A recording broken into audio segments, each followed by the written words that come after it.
শীতের সকালে বাজারে গিয়েছিলাম ছেলের সাথে। রুই মাছ কিনতে গিয়ে মাছওয়ালার সাথে দরাদরি করছি। দাম একটু বেশি বলাতে ছেলে এগিয়ে এল। সে বলল, কাকা, দাম একটু কমান। আমার স্ত্রীর জন্য ভালো মাছ চাই। আমি তাকিয়ে দেখলাম সে আমার দিকে ইশারা করছে। মাছওয়ালা হেসে বলল, আরে বেটা, তোমার বউ তো খুব ভাগ্যবতী। এমন যত্নশীল স্বামী পেয়েছে। আমি কিছু বলতে যাচ্ছিলাম, ছেলে আমার হাত চেপে ধরল। মাছ কিনে বাড়ি ফেরার পথে আমি জিজ্ঞেস করলাম, কেন বললি আমি তোর স্ত্রী? সে থেমে দাঁড়াল। আমার 2 হাত ধরে বলল, কারণ মা, আমি সত্যিই চাই তুমি আমার স্ত্রী হও। তুমি ছাড়া আমার জীবন অসম্পূর্ণ। আমি কোনো মেয়েকে দেখি না, শুধু তোমাকেই দেখি। তোমার যত্ন নিতে চাই স্বামী হিসেবে, শুধু ছেলে হিসেবে নয়। তার চোখে আন্তরিকতা দেখে আমার বুক কেঁপে উঠল। ছেলে, এসব কি বলছিস? বললাম। সে বলল, সত্যি কথা বলছি মা। আমি তোমাকে বিয়ে করতে চাই। মাছের পলিথিন আমার হাতে কাঁপছিল, আর তার কথায় আমার মন কাঁপছিল। এই গল্পটি সম্পূর্ণ শুনলে আপনাদের পানি অটোমেটিক বের হয়ে যাবে, যত দ্রুত সম্ভব হাতের কাছে টিস্যু নিয়ে বসে পড়ুন। বিছানার চাদর যেন নষ্ট না হয় সেটা সম্পূর্ণ খেয়াল রাখার অনুরোধ জানিয়ে গল্পটি এখন শুরু করব। তার আগে সর্বশেষ অনুরোধ, দয়া করে এমন পানি বের করার গল্প নিয়মিত শুনতে আমাদের চ্যানেলটি সকলেই সাবস্ক্রাইব করুন। ধন্যবাদ। হ্যালো বন্ধুরা, আমার নাম প্রিয়াঙ্কা দাস। আমার বয়স 43 বছর। আমার স্বামীর নাম প্রশান্ত দাস, বয়স 45 বছর। আমাদের 2 সন্তান, সৌরভ আর তানিয়া। সৌরভের বয়স 20 বছর, বিশ্ববিদ্যালয়ে পড়ে।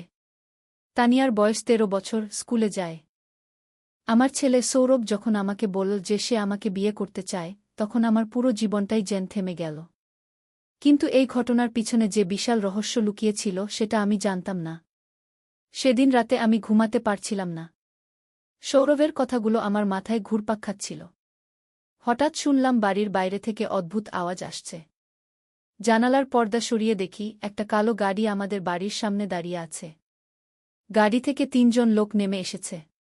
তারা আমাদের বাড়ির চারপাশে ঘুরে ঘুরে কি যেন খুঁজছে। আমি ভয় পেয়ে গেলাম। প্রশান্ত গভীর ঘুমে। তাকে জাগাতে গিয়ে দেখি সে জ্বরে কাঁপছে। গত কয়েকদিন ধরেই সে অসুস্থ। হঠাৎ করে তার এই অসুস্থতা আর বাইরের এই অদ্ভুত লোকগুলোর উপস্থিতি, সব মিলিয়ে আমার মনে অনেক প্রশ্ন জাগতে লাগল। পরের দিন সকালে সৌরভকে জিজ্ঞেস করলাম, গতকাল রাতে আমাদের বাড়ির সামনে যে গাড়িটা ছিল, তুমি কিছু জানো? সৌরভের মুখ হঠাৎ ফ্যাকাশে হয়ে গেল। কি গাড়ি, মা? আমি তো কিছু দেখিনি, কিন্তু তার চোখে ভয় দেখলাম। সেদিন দুপুরে একটা ফোন কল এল। অচেনা নম্বর। ফোনটা ধরার সাথে সাথে একটা মোটা গলার আওয়াজ শুনলাম, প্রিয়াঙ্কা দাস। তোমার স্বামী প্রশান্ত দাস কোথায়? আমি বললাম, কে বলছেন? কি চান? লাইনের ওপাশ থেকে হাসির আওয়াজ এল। তোমার স্বামী যেখানে কাজ করে সেই মিনারেল ওয়াটার প্ল্যান্টের কথা তুমি জানো? আমার গলা শুকিয়ে গেল।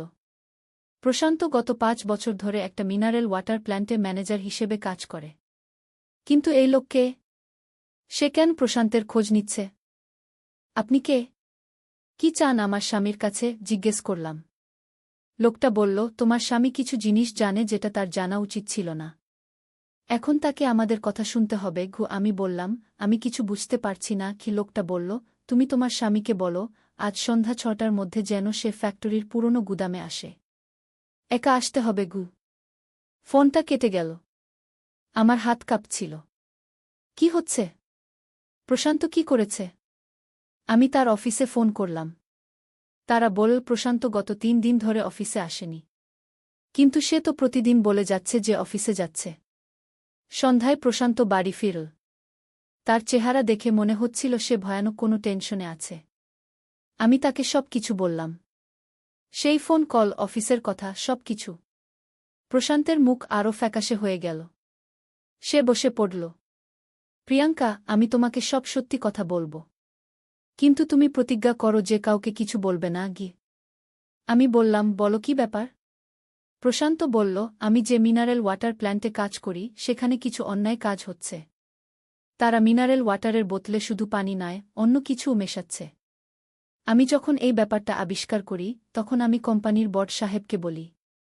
কিন্তু উল্টো আমাকে চুপ থাকতে বলা হয়। কি মেশাচ্ছে? জিজ্ঞেস করলাম। এক ধরনের কেমিক্যাল, যেটা মানুষের মন নিয়ন্ত্রণ করতে পারে। মানে যারা এই পানি খাবে তারা যা বলা হবে তাই করবে। আমার মাথা ঘুরে গেল। মানে? হ্যাঁ, এটা একটা বিরাট ষড়যন্ত্র। তারা বিশেষ কিছু এলাকার মানুষদের এই পানি খাওয়াচ্ছে, যাতে নির্বাচনের সময় তারা নির্দিষ্ট প্রার্থীকে ভোট দেয়া। আমি হতবাক হয়ে গেলাম। তাহলে তুমি কেন চুপ থেকেছ? আমি চুপ থাকিনি। আমি প্রমাণ সংগ্রহ করছিলাম। আমার কাছে সব ডকুমেন্ট আছে, ছবি আছে, ভিডিও আছে। আমি পুলিশে রিপোর্ট করতে যাব। তাহলে তারা তোমাকে হুমকি দিচ্ছে? হ্যাঁ, তারা জানে যে আমি প্রমাণ সংগ্রহ করেছি, তাই তারা আমাকে চুপ করাতে চায়। হঠাৎ তানিয়া ছুটে এল। মা, সৌরভ ভাই কোথায়? তার রুমে নেই। আমার বুক ধড়ফড় করতে লাগল। সৌরভ কোথায় গেল? আমি তার ফোনে কল করলাম।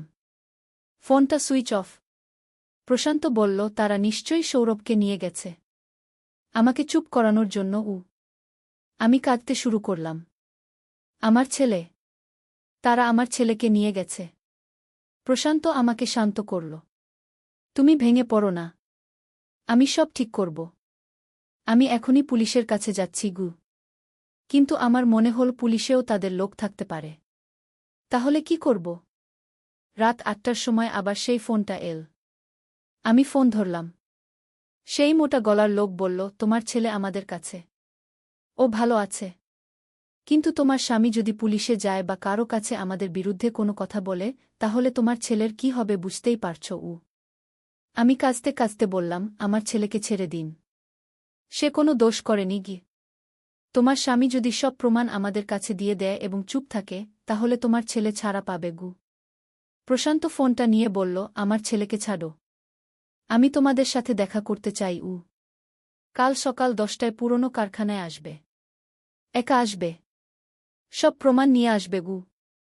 সারারাত আমরা ঘুমাতে পারলাম না। তানিয়া জিজ্ঞেস করছিল, সৌরভ ভাই কোথায়? আমি তাকে বললাম বন্ধুর বাড়িতে গেছে। পরের দিন সকালে প্রশান্ত সব প্রমাণ নিয়ে কারখানায় গেল। আমি বাড়িতে বসে অপেক্ষা করছিলাম। দুপুর 1টার সময় প্রশান্ত ফিরে এল। তার সাথে সৌরভও ছিল। সৌরভকে দেখে আমি কাঁদতে শুরু করলাম। তোর কিছু হয়নি তো? সৌরভ বলল, না মা, আমি ঠিক আছি। প্রশান্ত বলল, আমি তাদের সাথে একটা চুক্তি করেছি।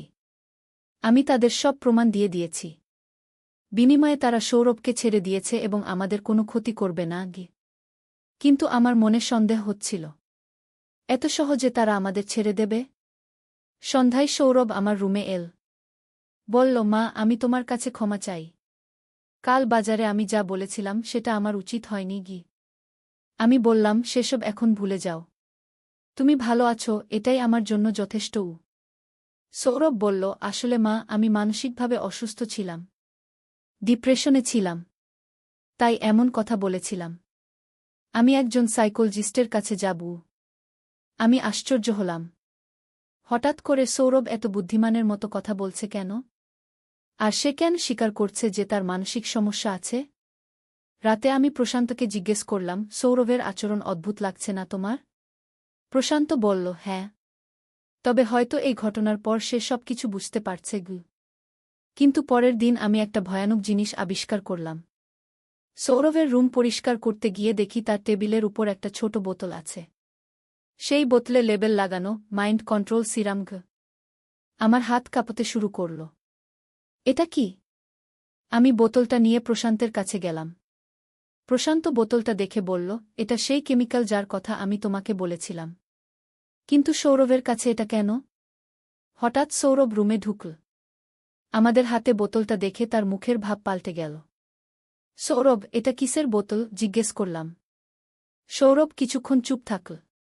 তারপর বলল, আমি তোমাদের কাছে সত্যি কথা বলবো। কিন্তু তোমরা ভয় পেও না। আমি বললাম, বলো। সৌরভ বলল, আমি ওই কোম্পানিরই একজন এজেন্ট ছিলাম। আমার মাথায় বজ্রপাত হল। কি বলছিস? হ্যাঁ মা, তারা আমাকে বলেছিল বাবার গতিবিধি লক্ষ্য রাখতে। বাবা যদি কোনো প্রমাণ সংগ্রহ করে তাহলে সেটা তাদের জানাতে। প্রশান্ত বলল, মানে তুমি আমাদের সাথে বিশ্বাসঘাতকতা করেছ? হ্যাঁ বাবা। কিন্তু এখন আমি বুঝতে পারছি আমি ভুল করেছি। তাই আমি তোমাদের সব কিছু বলছি। আমি জিজ্ঞেস করলাম, তাহলে কাল তোমাকে কিডন্যাপ করার ব্যাপারটা? সেটা ছিল একটা নাটক, যাতে বাবা প্রমাণ দিয়ে দেয় গু। আর বাজারে তুমি আমাকে যা বলেছিলে? সৌরভের মুখ লজ্জায় লাল হয়ে গেল। সেটাও ছিল তাদের প্ল্যানের অংশ। তারা বলেছিল তোমার মানসিক ভারসাম্য নষ্ট করতে, যাতে তুমি বাবাকে প্রমাণ লুকিয়ে রাখতে বলো গু। আমার পুরো জীবনটা যেন ওল্টপাল্ট হয়ে গেল। নিজের ছেলেই আমাদের সাথে এমন করেছে। কিন্তু সৌরভ বলল, মা, আমি এই কেমিক্যাল দিয়ে নিজেই নিজের ব্রেইন ওয়াশ করেছি, যাতে আমি তাদের নিয়ন্ত্রণ থেকে বেরিয়ে আসতে পারি গু। মানে? এই কেমিক্যাল মানুষের মন নিয়ন্ত্রণ করে ঠিকই, কিন্তু যদি কেউ নির্দিষ্ট পরিমাণে এটা নিজে নিজে খায়, তাহলে সে অন্যদের নিয়ন্ত্রণ থেকে মুক্ত হয়ে যায় গু। প্রশান্ত বলল, তুমি এটা কিভাবে জানলে? আমি তাদের ল্যাবে কাজ করতাম। সেখানে আমি এই তথ্য জেনেছি গু। আমি বললাম, এখন কি করবে তুমি? সৌরভ বলল, এখন আমি পুলিশের কাছে সব কিছু স্বীকার করব। আমার কাছে সেই কোম্পানির আরও অনেক গোপন তথ্য আছে গি। সেদিন রাতেই আমরা পুলিশ স্টেশনে গেলাম। সৌরভ সব কিছু স্বীকার করল। তার দেওয়া তথ্যের ভিত্তিতে পুলিশ সেই কোম্পানির বিরুদ্ধে অভিযান চালাল। পরের দিনের খবরের কাগজে দেখলাম, মিনারেল ওয়াটার কোম্পানির মাধ্যমে মানুষের মন নিয়ন্ত্রণের চেষ্টা, 10 জন গ্রেফতার গু। কিন্তু আসল রহস্য এখানেই শেষ নয়। 3 দিন পর একটা চিঠি এল আমাদের বাড়িতে। চিঠিতে লেখা, প্রিয়াঙ্কা দাস, আপনার ছেলে সৌরভ যা করেছে সেটা আমাদের কাছে অপ্রত্যাশিত ছিল। কিন্তু আমরা এখনো হাল ছাড়িনি। আমাদের আরও অনেক প্ল্যান আছে। আপনাদের পরিবারকে ব্যবহার করে আমরা আরও বড় কিছু করতে চাই। খেয়াল রাখবেন উ। এই চিঠি পড়ে আমার রক্ত ঠান্ডা হয়ে গেল। মানে তারা এখনও আমাদের টার্গেট করে আছে? সৌরভ বলল, মা, আমি তোমাদের এই বিপদে ফেলেছি, কিন্তু আমি তোমাদের রক্ষা করব উ। আমি বললাম, এখন কি করব? প্রশান্ত বলল, আমাদের এই শহর ছেড়ে চলে যেতে হবে গু। কিন্তু সৌরভ বলল, না, পালিয়ে গিয়ে লাভ নেই। তারা আমাদের খুঁজে বের করবে গু। তাহলে আমাদের তাদের মূল ঘাঁটি খুঁজে বের করতে হবে, আর তাদের পুরো নেটওয়ার্ক ধ্বংস করতে হবে গি। আমি বললাম, কিন্তু আমরা তো সাধারণ মানুষ। এমন বিপজ্জনক কাজ আমরা কিভাবে করব? সৌরভ বলল, মা, আমি গত 2 বছর ধরে তাদের সাথে কাজ করেছি। আমি জানি তারা কোথায় থাকে, কিভাবে কাজ করে। আমার কাছে তাদের সিকিউরিটি কোড আছে, তাদের গোপন ঠিকানা আছে গি। পরের দিন সকালে আমাদের বাড়িতে একটা পার্সেল এল। ডেলিভারি বয় বলল, প্রিয়াঙ্কা দাসের জন্য গু। আমি পার্সেলটা খুলে দেখি, ভিতরে একটা মোবাইল ফোন আর একটা চিঠি। চিঠিতে লেখা, এই ফোনে আজ সন্ধ্যা 7টায় কল আসবে। রিসিভ করবেন। না করলে আপনার মেয়ে তানিয়ার কি অবস্থা হবে বুঝতেই পারছেন গি। আমার হৃদয় থেমে গেল। তানিয়া?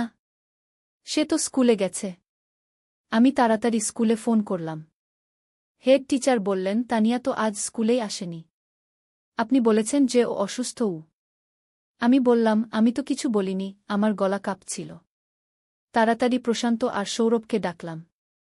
সবকিছু বলার পর সৌরভ বলল, তারা তানিয়াকে নিয়ে গেছে গিউ। আমি কাঁদতে শুরু করলাম। আমার মেয়ে, তারা আমার ছোট মেয়েকে নিয়ে গেছে। সৌরভ আমাকে শান্ত করার চেষ্টা করল। মা, তুমি ভেঙে পড়ো না। আমি তানিয়াকে ফিরিয়ে আনব গু। সন্ধ্যা 7টায় সেই ফোনে কল এল। আমি কাঁপতে কাঁপতে রিসিভ করলাম। হ্যালো প্রিয়াঙ্কা, তোমার মেয়ে আমাদের কাছে ভালো আছে। কিন্তু সে কতক্ষণ ভালো থাকবে সেটা তোমার উপর নির্ভর করছে গি। আমি বললাম, তোমরা কি চাও? আমার মেয়েকে ছেড়ে দাও। শোনো, তোমার ছেলে সৌরভ আমাদের অনেক ক্ষতি করেছে। এখন সে সেই ক্ষতির মূল্য দেবে গি। কি করতে হবে? সৌরভকে আজ রাত 12টায় পুরনো সিমেন্ট ফ্যাক্টরিতে পাঠাতে হবে। একা আসতে হবে। সে যদি আমাদের বলে যে আমাদের মূল হেডকোয়ার্টার কোথায়, তাহলে আমরা তোমার মেয়েকে ছেড়ে দেব গু। সৌরভ ফোনটা নিয়ে বলল, আমি আসব। কিন্তু আমার বোনকে আগে ছেড়ে দাও উ। না, তুমি আগে আসো, তারপর আমরা ভাববু। ফোনটা কেটে গেল। সৌরভ বলল, আমি যাচ্ছি। তানিয়াকে ফিরিয়ে আনব গু। আমি বললাম, না, তুমি গেলে তারা তোমাকেও ছাড়বে না গি। কিন্তু সৌরভ বলল, মা, আমার একটা প্ল্যান আছে। আমি একা যাচ্ছি না। আমি পুলিশকে সব বলে দিয়েছি। তারা আমাকে ফলো করবে গি। রাত 11টায় সৌরভ বেরিয়ে গেল। আমি আর প্রশান্ত বাড়িতে বসে অপেক্ষা করছিলাম। রাত 1টার সময় সৌরভের ফোন এল। মা, আমি ঠিক আছি। তানিয়াকেও উদ্ধার করেছি। কিন্তু আমাদের আরও বড় সমস্যা হয়েছে গি। কি সমস্যা? এই কোম্পানির পেছনে আছে আন্তর্জাতিক একটা চক্র। তারা শুধু আমাদের দেশেই নয়, বিশ্বের অনেক দেশেই এই কাজ করছে গি। পরের দিন সৌরভ আর তানিয়া বাড়ি ফিরল। তানিয়া ভয় পেয়েছিল কিন্তু তার কোনো ক্ষতি হয়নি। তানিয়া বলল, মা, ওরা আমাকে একটা বড় বাড়িতে রেখেছিল। সেখানে আরও অনেক বাচ্চা ছিল। আমি জিজ্ঞেস করলাম, আরও বাচ্চা? হ্যাঁ। ওরা বলেছিল যে ওদের বাবা মায়েরা ওদের সাথে বিশ্বাসঘাতকতা করেছে, তাই ওদের শাস্তি দেওয়া হচ্ছে গি। সৌরভ বলল, মা, এটা একটা বিরাট চক্র। তারা যাদের বিরুদ্ধে যায় তাদের পরিবারের সবাইকে টার্গেট করে কি। আমি বললাম, এখন কি করব? সৌরভ বলল, আমাদের সাহায্যের প্রয়োজন। আমি একটা গোপন সংস্থার সাথে যোগাযোগ করেছি। তারা এ ধরনের অপরাধী চক্রের বিরুদ্ধে কাজ করে কি। পরের দিন আমাদের বাড়িতে 3জন লোক এল। তারা বলল তারা সরকারি একটা গোপন বিভাগের লোক। তাদের নাম রাজীব, সুমিত্রা আর করিম। রাজীব বলল, আপনাদের ছেলে সৌরভের দেওয়া তথ্যের ভিত্তিতে আমরা বুঝতে পেরেছি যে এটা একটা আন্তর্জাতিক ষড়যন্ত্র। তারা বিভিন্ন দেশের রাজনীতি নিয়ন্ত্রণ করতে চায়। সুমিত্রা বলল, তাদের মূল হেডকোয়ার্টার একটা দ্বীপে। সেখানে তারা এই কেমিক্যাল তৈরি করে এবং বিশ্বের বিভিন্ন দেশে পাঠায়। করিম বলল, আমাদের সেই দ্বীপে যেতে হবে। কিন্তু সেখানে প্রবেশ করা খুবই কঠিন। সৌরভ বলল, আমি সেই দ্বীপে গিয়েছি। আমি রাস্তা জানি। আমি বললাম, কিন্তু এটা তো খুবই বিপজ্জনক। রাজীব বলল, হ্যাঁ, বিপজ্জনক। কিন্তু যদি আমরা তাদের থামাতে না পারি তাহলে তারা পুরো বিশ্বকে নিয়ন্ত্রণ করবে। আমি জিজ্ঞেস করলাম, আমি কি করতে পারি? সুমিত্রা বলল, আপনি আর আপনার পরিবার নিরাপদ জায়গায় থাকুন। আমরা সৌরভকে নিয়ে অপারেশন করব। কিন্তু আমি বললাম, না, আমিও যাব। তারা আমার পরিবারকে টার্গেট করেছে। আমি শুধু বসে থাকতে পারি না। প্রশান্ত বলল, আমিও যাব। তানিয়া বলল, আমিও যাব। সুমিত্রা হেসে বলল, তানিয়া, তুমি ছোট। তোমার জন্য এটা বিপজ্জনক। কিন্তু তানিয়া জেদ করল, আমি যাব। ওরা আমাকে কিডন্যাপ করেছিল। আমি তাদের শাস্তি দিতে চাই। অবশেষে সিদ্ধান্ত নেওয়া হলো যে আমরা সবাই যাব। কিন্তু তানিয়া নিরাপদ দূরত্বে থাকবে। 3 দিন পর আমরা একটা ছোট বিমানে করে সেই দ্বীপের দিকে যাত্রা করলাম। বিমানে আরও 10 জন কমান্ডো ছিল। দ্বীপটা দেখতে খুবই সুন্দর, কিন্তু সেখানে লুকিয়ে আছে ভয়ানক সব কিছু। সৌরভ বলল, মা, দ্বীপের মাঝখানে একটা বড় গবেষণাগার আছে। সেখানেই তারা সব কেমিক্যাল তৈরি করে। রাজীব বলল, আমাদের 2 দল ভাগ হয়ে যেতে হবে। এক দল গবেষণাগারে আক্রমণ করবে, আরেক দল তাদের কমিউনিকেশন সেন্টার ধ্বংস করবে। আমি জিজ্ঞেস করলাম, আমি কোন দলে যাব? সুমিত্রা বলল, আপনি আমার সাথে কমিউনিকেশন সেন্টারে যাবেন। আমরা দ্বীপে নামার পর দেখলাম চারদিকে পাহারাদার। তারা সবাই অত্যাধুনিক অস্ত্র নিয়ে ঘুরে বেড়াচ্ছে। রাজীব বলল, আমাদের খুব সাবধানে এগোতে হবে। আমরা জঙ্গলের ভিতর দিয়ে এগোতে লাগলাম। হঠাৎ একটা শব্দ শুনে সবাই থেমে গেলাম। কেউ আমাদের দিকে আসছে।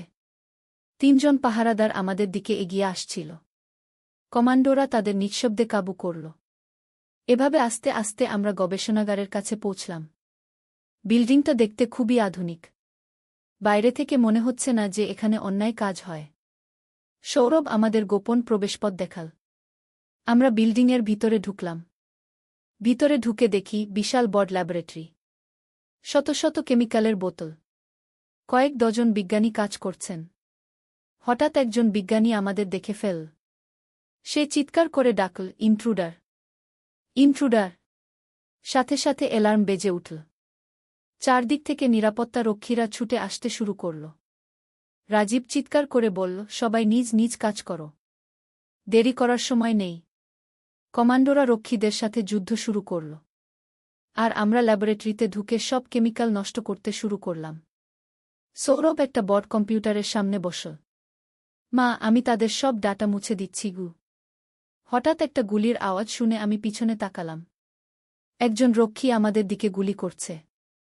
আমি ভয় পেয়ে গেলাম। কিন্তু সুমিত্রা আমাকে একটা টেবিলের পিছনে লুকাল। প্রিয়াঙ্কা, তুমি এখানে লুকিয়ে থাকো। আমি ওদের সামলাই। হঠাৎ একটা বিস্ফোরণের আওয়াজ হল।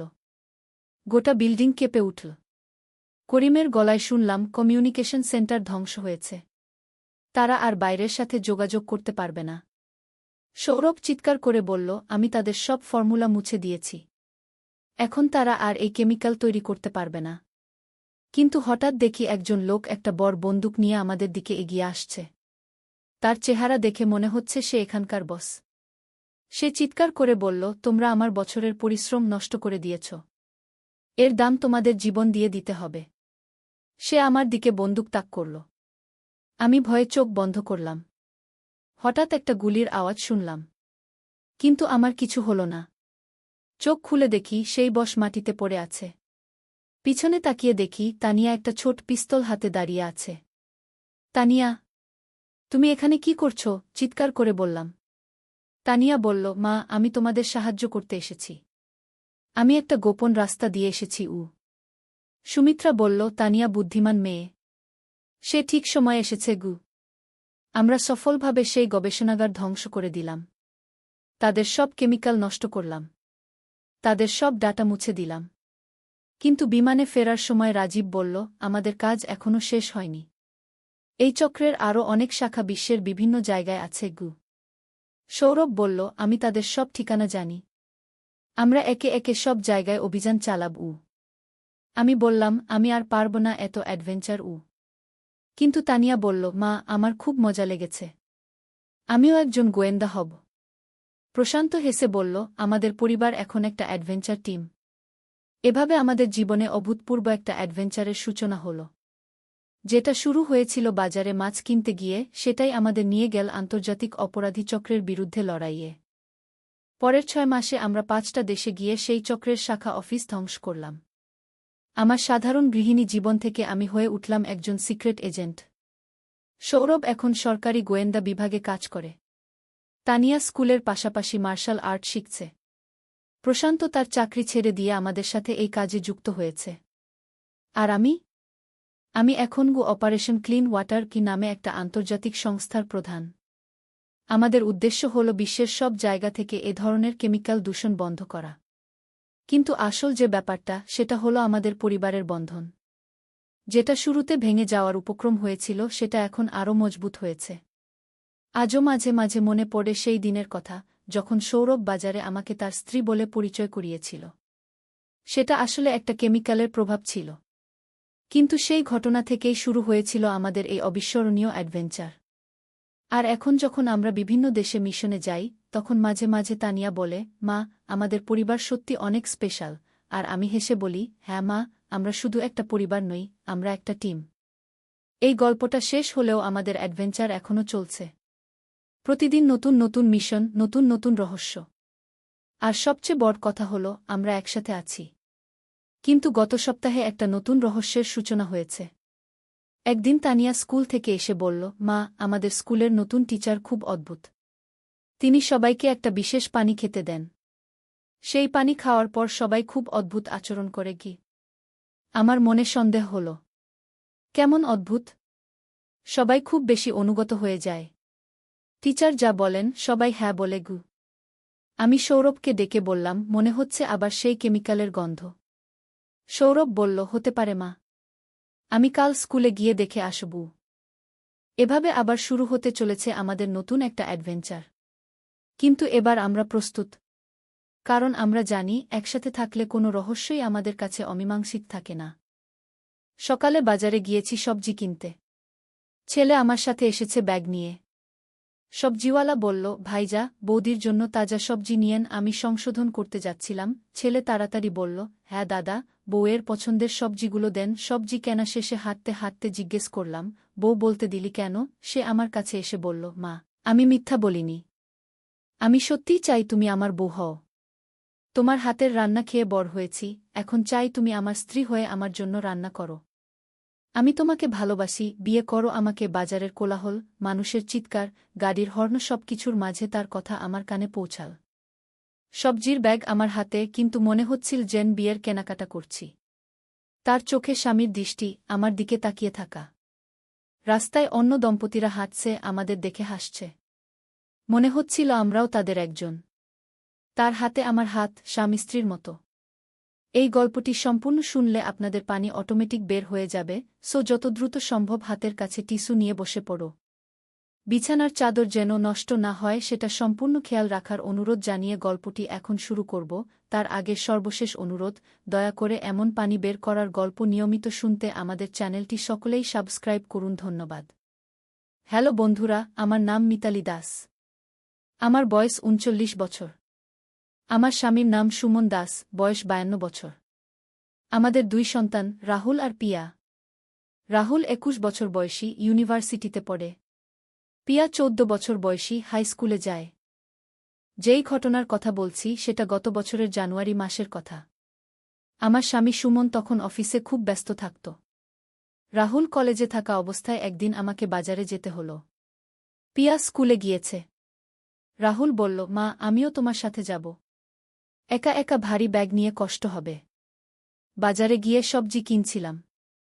বিক্রেতা ভাইজা বলল, দিদি, এই আলুপটোল খুবই ভালো।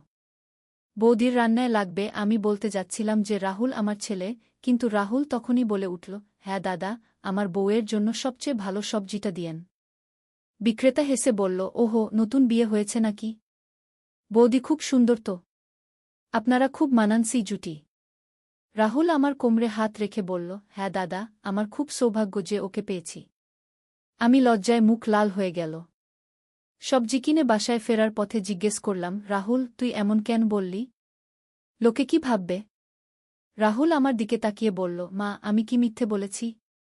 আমি সত্যিই চাই তুমি আমার স্ত্রী হও। বাবা তোমাকে যেভাবে খুশি রাখতে পারে না, আমি পারব। তোমার হাতের রান্না খেয়ে বড় হয়েছি, এখন চাই সেই রান্না আমার স্ত্রী হিসেবে করো। তার কথায় আমি থমকে দাঁড়ালাম। রাস্তার পাশে একটা পার্কে গিয়ে বসলাম। রাহুল আমার পাশে বসে বলল, মা, তুমি এখনো অনেক সুন্দর। বাবা অফিসের কাজে এত ব্যস্ত থাকে যে তোমার দিকে তাকানোর সময় নেই। কিন্তু আমি তোমাকে রানীর মতো রাখব। তুমি আমার সাথে বিয়ে করো। আমি অবাক হয়ে বললাম, রাহুল, তুই কি বলছিস? আমি তো তোর মা। রাহুল বলল, মা, তুমি আমার জন্মদাত্রী মা নও তো। তুমি আমার সৎমা। আমার আসল মা যখন মারা গেছে, বাবা তোমাকে বিয়ে করেছে। তখন আমার বয়স ছিল মাত্র ২ বছর। তুমিই আমাকে মানুষ করেছ। কিন্তু আমি বড় হয়ে বুঝেছি যে তুমি আমার মা নও, তুমি আমার প্রথম প্রেম। তার কথা শুনে আমার মাথা ঘুরে গেল। সত্যিই তো, রাহুল আমার নিজের সন্তান নয়। আমি সুমনকে বিয়ে করার সময় রাহুলের বয়স ছিল ২ বছর। তার আসল মা ক্যান্সারে মারা গিয়েছিল। আমি রাহুলকে নিজের সন্তানের মতোই বড় করেছি। কিন্তু আজ তার কথা শুনে বুঝলাম সে আমাকে মা হিসেবে দেখে না। রাহুল আমার হাত ধরে বলল, মা, আমি তোমাকে ছোটবেলা থেকেই ভালোবাসি। প্রথমে ভেবেছিলাম এটা মায়ের প্রতি ভালোবাসা। কিন্তু বয়স বাড়ার সাথে সাথে বুঝেছি এটা একটা পুরুষের একটা নারীর প্রতি ভালোবাসা। তুমি আমার স্বপ্নের নারী। তার কথায় আমি কিছু বলতে পারলাম না। ঘরে ফিরে এসে সারাদিন ভাবলাম। রাতে সুমন অফিস থেকে ফিরে এসে খেতে বসল। আমি তার সাথে রাহুলের কথা বললাম। সুমন প্রথমে রেগে গেল। বলল, ছেলেটার মাথা খারাপ হয়ে গেছে। আমি ওর সাথে কথা বলবো। কিন্তু তারপর চুপচাপ হয়ে গেল। খাওয়া শেষে বলল, মিতালি, রাহুল যা বলেছে সেটা কিন্তু অযৌক্তিক নয়। তুমি ওর সৎমা। আর আমার সাথে তোমার বিয়ে হয়েছিল রাহুলের যত্ন নেওয়ার জন্যই। আমি তোমাকে ভালোবেসে বিয়ে করিনি, প্রয়োজনে বিয়ে করেছিলাম। সুমনের কথায় আমি আরও বিভ্রান্ত হয়ে পড়লাম। সত্যিই তো, সুমন আমাকে ভালোবেসে বিয়ে করেনি। তার ছেলের দেখভাল করার জন্য একজন মা দরকার ছিল, তাই আমাকে বিয়ে করেছিল। পরের দিন রাহুল আমাকে বলল, মা, আমি কলেজ ছেড়ে দিয়ে চাকরি করব। তারপর তোমাকে নিয়ে আলাদা বাড়িতে থাকব। তুমি চিন্তা করো না, আমি তোমাকে খুব ভালো রাখব। আমি বললাম, রাহুল, তুই পাগল হয়ে গেছিস? আমি তোর সৎমা হলেও তোর বাবার স্ত্রী। আর পিয়া? ও কি হবে? রাহুল বলল, পিয়া আমার বোন। ও আমাদের সাথেই থাকবে। আর বাবার তো অনেক টাকা আছে, উনি চাইলে আরেকটা বিয়ে করতে পারেন। দিনের পর দিন রাহুল আমাকে বোঝানোর চেষ্টা করতে লাগল। একদিন সে আমাকে একটা দোকানে নিয়ে গিয়ে একটা সুন্দর শাড়ি কিনে দিল। বলল, মা, এই শাড়িটা পরে তুমি আরও সুন্দর লাগবে। আমি চাই আমার স্ত্রী সবসময় সুন্দর থাকুক। আমি বললাম, রাহুল, তুই এসব কি করছিস? লোকে কি বলবে? রাহুল বলল, লোকে কি বলবে সেটা আমার কাছে গুরুত্বপূর্ণ নয়। আমার কাছে গুরুত্বপূর্ণ হল তোমার খুশি। তুমি কি সুমনের সাথে খুশি আছো? তার প্রশ্নের জবাব দিতে পারলাম না। সত্যিই তো, আমি সুমনের সাথে খুব একটা খুশি নই। সে সারাদিন অফিসে থাকে, বাসায় এসেও কাজ নিয়ে ব্যস্ত থাকে। আমার সাথে কথা বলার সময় নেই। আমি একটা গৃহকর্মীর মতো শুধু রান্নাবান্না আর ঘর পরিষ্কার করি। একদিন রাহুল আমাকে বলল, মা, আমি একটা ফ্ল্যাট দেখে এসেছি। খুব সুন্দর ফ্ল্যাট। তুমি আর আমি সেখানে গিয়ে থাকতে পারি। আমি বললাম, রাহুল, তুই এত টাকা পেলি কোথায়? তোর তো কোনো চাকরি নেই। রাহুল বলল, আমি গোপনে একটা কোম্পানিতে পার্ট টাইম কাজ করি। আর আমার কিছু সঞ্চয় আছে। তুমি চিন্তা করো না, আমি সব ব্যবস্থা করে ফেলেছি। আমি ভাবতে লাগলাম। একদিকে রাহুল, যে আমাকে রানীর মতো ভালোবাসে, যত্ন করে। আর অন্যদিকে সুমন, যার কাছে আমি একটা প্রয়োজনীয় জিনিসের মতো। কিছুদিন পরে পিয়া আমাকে বলল, মা, রাহুল ভাই খুব অদ্ভুত আচরণ করছে। সে তোমাকে নিয়ে অনেক স্বপ্ন দেখে। আমি বললাম, কী রকম স্বপ্ন? পিয়া বলল, সে বলে যে তুমি তার স্ত্রী হবে। আর আমরা সবাই একসাথে থাকব। আমি পিয়াকে বোঝালাম যে রাহুল হয়তো মানসিক চাপে আছে। কিন্তু ভেতরে ভেতরে আমি নিজেও দ্বিধায় পড়ে গিয়েছিলাম। একদিন সুমন আমাকে বলল, মিতালি, রাহুল যা চাইছে সেটা হয়তো ভুল নয়। তুমি যদি চাও তাহলে তার সাথে নতুন জীবন শুরু করতে পারো। আমি তোমাকে বাধা দেব না। আমি অবাক হয়ে বললাম, তুমি কি বলছ? তুমি তোমার স্ত্রীকে তোমার ছেলের হাতে তুলে দিতে চাও? সুমন বলল, রাহুল আমার ছেলে, কিন্তু সে এখন একজন পূর্ণবয়স্ক মানুষ। আর তুমিও তার সৎমা মাত্র। তোমাদের মধ্যে কোনো রক্তের সম্পর্ক নেই। আর আমি স্বীকার করছি যে আমি তোমাকে যতটা ভালোবাসা দেওয়া উচিত ছিল ততটা দিতে পারিনি। সুমনের কথায় আমি আরও বিভ্রান্ত হয়ে পড়লাম। একদিকে সমাজের নিয়ম, অন্যদিকে হৃদয়ের টান। রাহুল একদিন আমাকে সেই ফ্ল্যাটে নিয়ে গেল। সত্যিই খুব সুন্দর ফ্ল্যাট। 2 বেডরুম, একটা আমাদের জন্য, অন্যটা পিয়ার জন্য। বড় ব্যালকনি, যেখানে বসে চা খাওয়া যায়। রান্নাঘর থেকে বাগানের দৃশ্য দেখা যায়। রাহুল বলল, মা, দেখো কত সুন্দর। এখানে আমরা খুব শান্তিতে থাকতে পারব। তুমি সকালে বাগানে বসে চা খাবে, আমি অফিস থেকে ফিরে এসে তোমার হাতের রান্না খাব। পিয়া স্কুল থেকে ফিরে এসে আমাদের সাথে গল্প করবে। তার কথা শুনে আমার মন খুশি হয়ে গেল। সত্যিই তো, এমন একটা জীবন আমি সবসময় চেয়েছি। কিন্তু তারপরেই বুঝলাম, এই সব কিছুর মধ্যে একটা বড় ভুল আছে। রাহুল আমাকে স্ত্রী হিসেবে চায়, কিন্তু আমি তাকে ছেলের মতোই ভালোবাসি। আমি তার সাথে স্ত্রী-স্বামীর সম্পর্কে যেতে পারব না। আমি রাহুলকে বললাম, রাহুল, তুই যা ভাবছিস সেটা হতে পারে না। আমি তোকে ছেলের মতোই ভালোবাসি। তোর সাথে স্ত্রী-স্বামীর সম্পর্কে যেতে পারব না। রাহুল বলল, মা, তুমি আমার কথা ভেবে দেখো। আমি তোমাকে মা হিসেবে ভালোবাসি না, ভালোবাসি একজন নারী হিসেবে। তুমিও আমাকে একবার পুরুষ হিসেবে দেখার চেষ্টা করো। আমি বললাম, রাহুল, এটা ভুল। সমাজ এটা মেনে নেবে না। রাহুল বলল, সমাজ যা মেনে নেয় না তার সব কিছুই কি ভুল? প্রেম কি ভুল? ভালোবাসা কি ভুল? আমি তোমাকে ভালোবাসি, তুমি আমাকে ভালোবাসো। এটাই তো যথেষ্ট। কিন্তু আমি জানতাম এটা ঠিক নয়। আমি রাহুলকে বোঝালাম যে আমরা এমন কিছু করতে পারি না যা সমাজ মেনে নেবে না। রাহুল কিছুদিন দুঃখ করল, কিন্তু তারপর বুঝল যে আমি তার কথা মানব না। একদিন সে আমাকে বলল, মা, আমি বুঝেছি যে তুমি আমার কথা মানবে না। কিন্তু আমি তোমাকে ভুলতে পারছি না। আমি এই শহর ছেড়ে অন্য কোথাও চলে যাব। হয়তো দূরে গিয়ে তোমাকে ভুলে যেতে পারব। আমি বললাম, রাহুল, তুই কোথাও যাবি না। তুই এখানেই থাক। আমরা সবাই একসাথে একটা পরিবার হয়ে থাকব। কিন্তু রাহুল তার সিদ্ধান্তে অটল। সে কিছুদিন পরেই ঢাকা থেকে দূরে একটা শহরে চাকরি নিয়ে চলে গেল। তার চলে যাওয়ার পর আমি বুঝলাম যে সে সত্যিই আমাকে ভালোবাসত। কিন্তু সেই ভালোবাসা ভুল ছিল। আমি খুশি যে আমি সঠিক সিদ্ধান্ত নিয়েছি। এখন রাহুল মাঝে মাঝে ফোন করে। সে অন্য একটা মেয়েকে ভালোবেসেছে। শীঘ্রই বিয়ে করবে। আমি খুব খুশি। কিন্তু মাঝে মাঝে মনে হয়, যদি আমি রাহুলের কথা মেনে নিতাম, যদি সমাজের কথা না ভেবে আমার হৃদয়ের কথা ভাবতাম। কিন্তু তারপরেই ভাবি, না, আমি ঠিকই করেছি। কিছু কিছু ভালোবাসা শুধু মনের মধ্যেই রাখতে হয়। এখন আমি আর সুমন ভালোই আছি। পিয়া বড় হচ্ছে। আমাদের পরিবার স্বাভাবিক। কিন্তু মাঝে মাঝে সেই দিনগুলোর কথা মনে পড়ে যখন রাহুল আমাকে রানীর মতো ভালোবাসার কথা বলেছিল। সেই ভালোবাসা ভুল ছিল কিন্তু সুন্দর ছিল। জীবনে কত রহস্যময় ঘটনা ঘটে। কখনো কখনো আমরা এমন পরিস্থিতিতে পড়ি যেখানে সঠিক আর ভুলের মধ্যে পার্থক্য বোঝা কঠিন হয়ে পড়ে। কিন্তু শেষ পর্যন্ত আমাদের বিবেক আর সমাজের নিয়মই আমাদের পথ দেখায়। আমার এই গল্পটি একটি অভিজ্ঞতার গল্প। এই ধরনের পরিস্থিতিতে পড়লে সবাই যেন সঠিক সিদ্ধান্ত নেয়া। ভালোবাসা সুন্দর, কিন্তু সব ভালোবাসা প্রকাশ করা যায় না। কিছু ভালোবাসা মনের মধ্যেই রাখতে হয়। কিন্তু আমার গল্প এখানেই শেষ নয়। রাহুল চলে যাওয়ার কিছুদিন পর আমার জীবনে আরও রহস্যময় ঘটনা ঘটতে শুরু করল। একদিন সকালে আমি রান্নাঘরে কাজ করছিলাম। হঠাৎ করে দরজায় কলিং বেল বাজল। দরজা খুলে দেখি একজন অপরিচিত ভদ্রলোক দাঁড়িয়ে আছেন।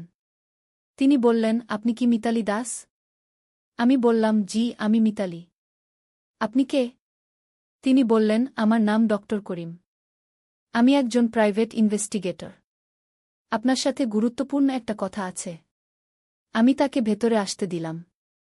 তিনি বসে বললেন, মিতালি, আপনি কি জানেন যে রাহুল আপনার আসল ছেলে? আমি অবাক হয়ে বললাম, কি বলছেন আপনি? রাহুল তো সুমনের আগের স্ত্রীর ছেলে। ডক্টর করিম একটা ফাইল বের করে বললেন, না মিতালি, রাহুল আপনারই ছেলে। আপনার স্মৃতি হারানোর কারণে আপনি ভুলে গেছেন। আমার মাথা ঝিমঝিম করতে লাগল। আমি বললাম, এটা কি করে সম্ভব? আমার তো কোনো স্মৃতি হারানোর কথা মনে নেই। ডক্টর করিম বললেন, আপনার একটা দুর্ঘটনা হয়েছিল 19 বছর আগে। তখন রাহুলের বয়স ছিল 2 বছর। সেই দুর্ঘটনায় আপনি আংশিক স্মৃতিভ্রংশে ভুগেছিলেন। ডাক্তাররা বলেছিল যে আপনার কিছু স্মৃতি চিরতরে মুছে যেতে পারে। আমি হাঁপিয়ে উঠলাম। বললাম, তাহলে সুমন কেন আমাকে বলেনি? ডক্টর করিম বললেন, সুমন চেয়েছিল আপনি নতুন করে জীবন শুরু করুন। তাই আপনাকে বলেছিল যে রাহুল তার আগের স্ত্রীর ছেলে। কিন্তু সত্য হল, রাহুল আপনার এবং আপনার প্রথম স্বামীর ছেলে। আমার চোখে অন্ধকার দেখতে লাগল। আমি বললাম, আমার প্রথম স্বামী? আমার তো মনেই নেই। ডক্টর করিম বললেন, আপনার প্রথম স্বামীর নাম ছিল রবিন রায়। রাহুলের আসল নাম রবিন রাহুল রায়। রবিন একটা দুর্ঘটনায় মারা যান যখন রাহুলের বয়স মাত্র 1 বছর। তার কিছুদিন পরেই আপনার দুর্ঘটনা হয়। আমি কাঁপতে কাঁপতে বললাম, তাহলে রাহুল যখন বলেছিল যে সে আমাকে ভালোবাসে? ডক্টর করিম বললেন, রাহুল জানত না যে আপনি তার আসল মা। সে ভেবেছিল আপনি তার সৎমা। তাই তার মনে আপনার প্রতি ভালোবাসা জন্মেছিল। কিন্তু সেই ভালোবাসা আসলে ছিল একটা মায়ের প্রতি সন্তানের গভীর আবেগ, যা সে বুঝতে পারেনি। আমি বসে রইলাম নিশ্চুপ। এতক্ষণে বুঝলাম কেন রাহুল আমার প্রতি এতটা আকৃষ্ট ছিল। সে অবচেতন মনে জানত যে আমি তার আসল মা। ডক্টর করিম বললেন, মিতালি, আপনার স্মৃতি ফিরিয়ে আনার জন্য একটা চিকিৎসা আছে। আপনি চাইলে সেই চিকিৎসা নিতে পারেন। আমি বললাম, সুমন কি এসব জানে? ডক্টর করিম বললেন, সুমন সব জানে। তিনিই আমাকে ডেকেছেন আপনাকে সত্য বলার জন্য। সন্ধ্যায় সুমন অফিস থেকে ফিরল। আমি তাকে সব কিছু জিজ্ঞেস করলাম। সুমন মাথা নিচু করে বলল, মিতালি, আমি তোমাকে সত্য বলতে পারিনি। ভেবেছিলাম তুমি খুশি থাকবে। আমি বললাম, কিন্তু রাহুল তো আমার আসল ছেলে। তুমি কেন তাকে বিভ্রান্ত হতে দিলে? সুমন বলল, আমি জানতাম না যে রাহুল তোমার প্রতি এমন অনুভূতি রাখে। আমি ভেবেছিলাম সে তোমাকে মা হিসেবেই ভালোবাসে। আমি রাগে কাঁপতে কাঁপতে বললাম, তুমি আমার থেকে আমার নিজের ছেলেকে লুকিয়ে রেখেছ। তুমি আমার স্মৃতির সুযোগ নিয়েছ। সেদিন রাতে আমি রাহুলকে ফোন করলাম। কিন্তু তার ফোন বন্ধ। পরের দিন সকালে আবার ফোন করলাম। এবার ফোন ধরল। আমি বললাম, রাহুল, তুই কোথায়? রাহুল বলল, মা, আমি ঢাকার বাইরে একটা চাকরি নিয়েছি। কেন, কি হয়েছে? আমি কাঁদতে কাঁদতে বললাম, রাহুল, তুই আমার আসল ছেলে। আমি তোর সৎমা নই। ফোনের উপাস থেকে নীরবতা। তারপর রাহুল বলল, কি বলছ মা? আমি সব কিছু খুলে বললাম। রাহুল শুনে কিছুক্ষণ চুপ থাকল। তারপর বলল, মা, তাহলে আমি যা ভেবেছিলাম সেটা ভুল ছিল। আমি বললাম, হ্যাঁ বাবা, তুই আমার আসল ছেলে। তোর বাবার নাম ছিল রবিন। সে মারা যাওয়ার পর আমি তোকে নিয়ে খুব কষ্টে ছিলাম। তারপর দুর্ঘটনায় আমার স্মৃতি চলে গেল। রাহুল বলল, মা, আমার খুব লজ্জা হচ্ছে। আমি তোমার প্রতি যে অনুভূতি রেখেছিলাম সেটা ভুল ছিল। আমি বললাম, না বাবা, তুই কোনো ভুল করিসনি। তুই জানতিস না যে আমি তোর আসল মা। তোর মনের গভীরে মায়ের প্রতি ভালোবাসা ছিল, কিন্তু তুই সেটাকে ভুল বুঝেছিলি। রাহুল কাঁদতে কাঁদতে বলল, মা, আমি এখনই ঢাকা ফিরে আসছি। 2 দিন পর রাহুল ফিরে এলো। সে আমাকে জড়িয়ে ধরে কাঁদল। বলল, মা, আমি তোমাকে চিনতে পারিনি। আমিও কাঁদতে কাঁদতে বললাম, বাবা, এটা তোর দোষ নয়। এটা আমাদের কপালের দোষ। ডক্টর করিম আমাদের চিকিৎসার জন্য একটা হাসপাতালে নিয়ে গেলেন। সেখানে ডাক্তাররা আমার ব্রেইন স্ক্যান করলেন। বললেন যে আমার স্মৃতি ফিরে আসার সম্ভাবনা আছে, কিন্তু চিকিৎসা ঝুঁকিপূর্ণ। আমি বললাম, আমি চিকিৎসা নিতে চাই। আমি আমার ছেলের সাথে কাটানোর সময়গুলো মনে করতে চাই। চিকিৎসা শুরু হল। প্রথম কিছুদিন কোনো পরিবর্তন হল না। কিন্তু একদিন হঠাৎ করে আমার মনে একটা ছবি ভেসে উঠল। একটা ছোট্ট বাচ্চা, যে আমার কোলে বসে মা মা বলে ডাকছে। সেই বাচ্চাটা ছিল রাহুল। ধীরে ধীরে আরও স্মৃতি ফিরতে লাগল। মনে পড়ল রবিনের কথা। আমার প্রথম স্বামী, রাহুলের বাবা। যে আমাকে খুব ভালোবাসত। যে একটা দুর্ঘটনায় মারা গিয়েছিল। মনে পড়ল রাহুলের ছোটবেলার কথা। কিভাবে সে প্রথম হাঁটতে শিখেছিল। কিভাবে প্রথম মা বলেছিল। কিভাবে আমার কোলে ঘুমিয়ে পড়ত। যত স্মৃতি ফিরছিল তত আমার হৃদয় ভরে যাচ্ছিল। আমি বুঝতে পারছিলাম যে রাহুল সত্যিই আমার আসল ছেলে। একদিন রাহুলের সাথে বসে তার ছোটবেলার অ্যালবাম দেখছিলাম। হঠাৎ একটা ছবি দেখে আমার সব স্মৃতি ফিরে এলো। সেই ছবিতে আমি রাহুলকে কোলে নিয়ে দাঁড়িয়ে আছি। রবিন আমাদের দুজনকে জড়িয়ে ধরে আছে। আমি কাঁদতে শুরু করলাম। রাহুল ভয় পেয়ে বলল, মা, কি হয়েছে? আমি তাকে জড়িয়ে ধরে বললাম, বাবা, আমার সব মনে পড়েছে। তুই আমার রাহুল। আমার সোনার ছেলে। রাহুলও কেঁদে ফেলল। বলল, মা, আমি তোমাকে কতটা কষ্ট দিয়েছি।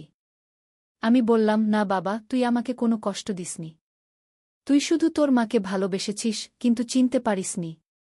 সেদিন থেকে আমাদের পরিবারে নতুন এক খুশির আবহ তৈরি হল। রাহুল আর আমার মধ্যে আসল মা-ছেলের সম্পর্ক গড়ে উঠল। সে আমাকে আর ভুল চোখে দেখে না। আমিও তাকে আমার আসল ছেলে হিসেবে ভালোবাসি।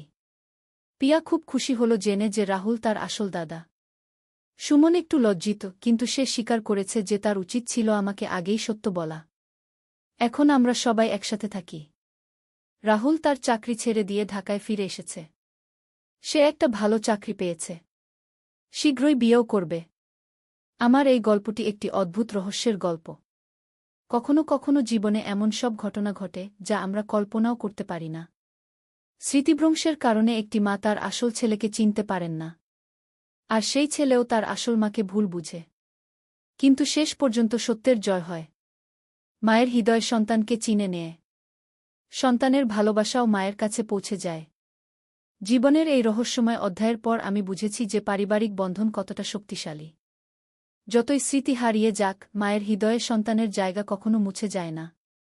রাহুল এখন একটি সুখী জীবনযাপন করছে। তার ভুল বোঝাবুঝি দূর হয়ে গেছে। সে এখন জানে যে আমি তার আসল মা, এবং তার ভালোবাসা একটি মায়ের প্রতি সন্তানের স্বাভাবিক ভালোবাসা। আর আমি আমার হারিয়ে যাওয়া স্মৃতি ফিরে পেয়েছি। আমার ছেলেকে চিনতে পেরেছি। এর চেয়ে বড় পাওয়া আর কি হতে পারে? এই তো আমার সম্পূর্ণ গল্প। একটি রহস্যময় অ্যাডভেঞ্চারের গল্প, যেখানে ছিল পারিবারিক জটিলতা, স্মৃতিভ্রংশ, ভুল বোঝাবুঝি এবং শেষ পর্যন্ত সত্যের জয়। আশা করি আপনাদের এই গল্পটি ভালো লেগেছে।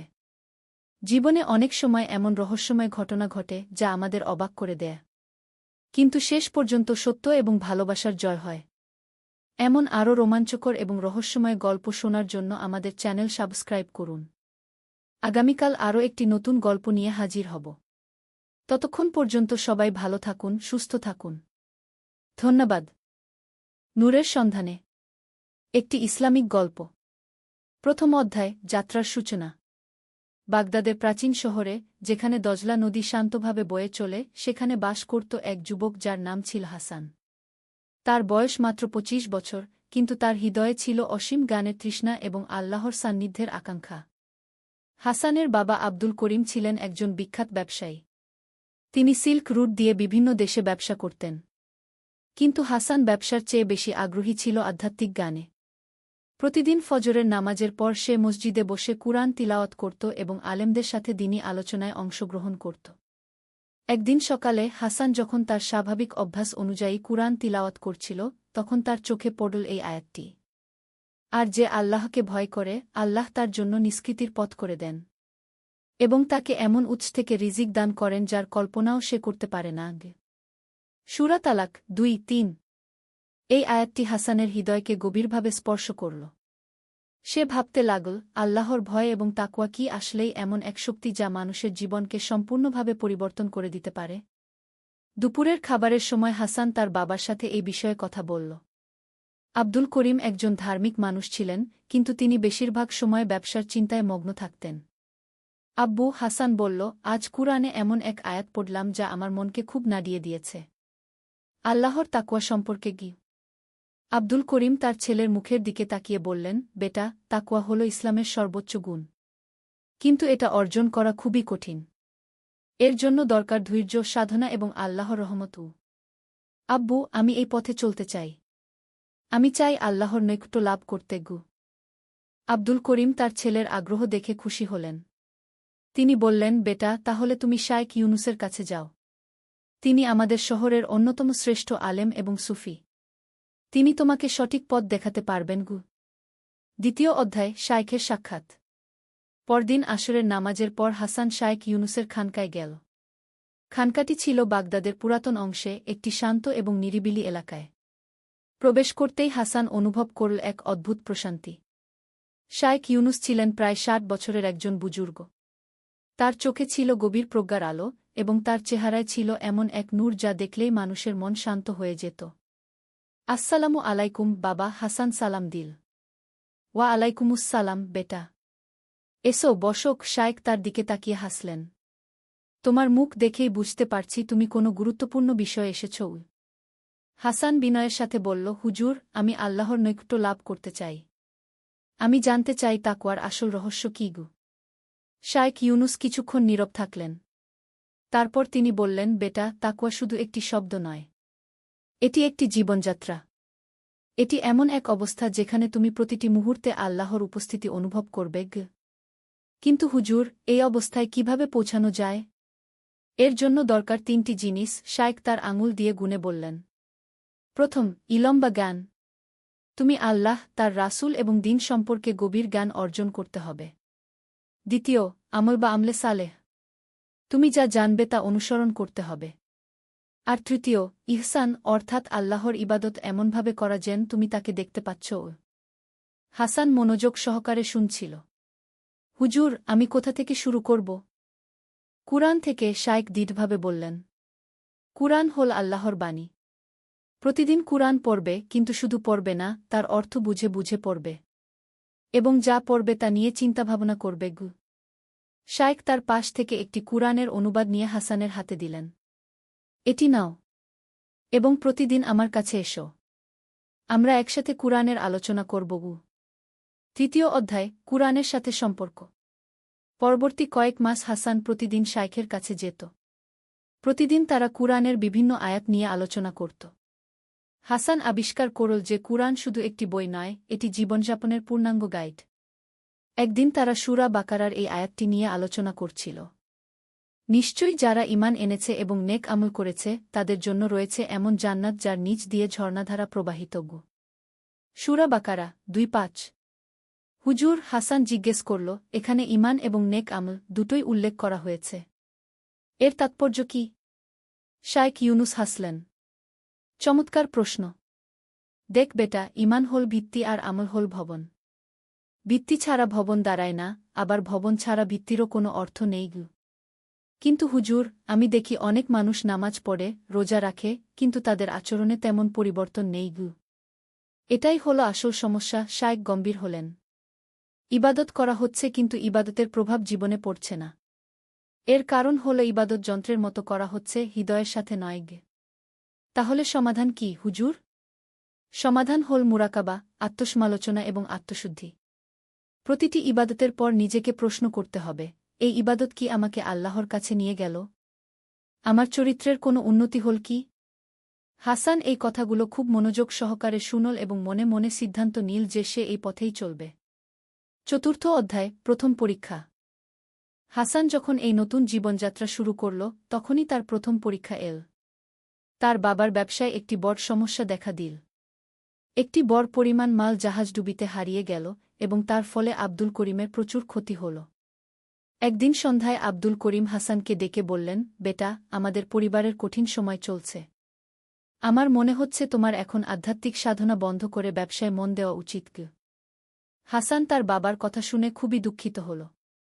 একদিকে বাবার সাহায্য করার দায়িত্ব, অন্যদিকে আধ্যাত্মিক পথে চলার আকাঙ্ক্ষা। সে কি করবে বুঝতে পারছিল না। সে শায়খ ইউনুসের কাছে গিয়ে তার সমস্যার কথা বলল। শায়খ তার কথা শুনে বললেন, বেটা, ইসলামে কোনো বিষয় এক নয়। পারিবারিক দায়িত্ব পালন করাও ইবাদত। তুমি চাইলে ব্যবসা করেও আল্লাহর নৈকট্য লাভ করতে পারগু। কিন্তু হুজুর, ব্যবসায় তো অনেক সময় এমন পরিস্থিতি আসে যেখানে সেখানেই তো তোমার পরীক্ষা, শায়খ বাধা দিয়ে বললেন। সততা, ন্যায্যতা এবং আল্লাহর উপর ভরসার পরীক্ষা। রাসূল শাহ নিজেও ব্যবসায়ী ছিলেন, কিন্তু তিনি আলামিন বিশ্বস্ত নামে পরিচিত ছিলেন। হাসান বুঝতে পারল যে শায়খ ঠিক কথা বলেছেন। সে সিদ্ধান্ত নিল যে সে বাবার ব্যবসায় সাহায্য করবে, কিন্তু সেখানে ইসলামের শিক্ষা অনুসরণ করবে। পঞ্চম অধ্যায়, ব্যবসায়িক জীবনে আধ্যাত্মিকতা। হাসান তার বাবার ব্যবসায় যোগ দিল, কিন্তু সে শায়খের শিক্ষা অনুসরণ করে সব কাজ করতে লাগল। সে কখনো মিথ্যা বলত না, কখনো কারো সাথে প্রতারণা করত না এবং সর্বদা ন্যায্য মূল্য নিত। প্রথমে অন্যান্য ব্যবসায়ীরা তাকে নিয়ে হাসাহাসি করত। তারা বলত, এভাবে ব্যবসা করলে তো দেউলিয়া হয়ে যাবে। কিন্তু হাসান কুরআনের এই আয়াত স্মরণ করত, আর যে আল্লাহকে ভয় করে, আল্লাহ তার জন্য নিষ্কৃতির পথ করে দেন। ধীরে ধীরে হাসানের সততার কারণে তার ব্যবসা বাড়তে লাগল। মানুষ তার কাছে আসতে পছন্দ করত কারণ তারা জানত যে হাসান কখনো তাদের সাথে প্রতারণা করবে না। একদিন একজন বয়স্ক ব্যক্তি হাসানের দোকানে এলেন। তার কাছে বিক্রি করার জন্য কিছু মূল্যবান মুক্তা ছিল।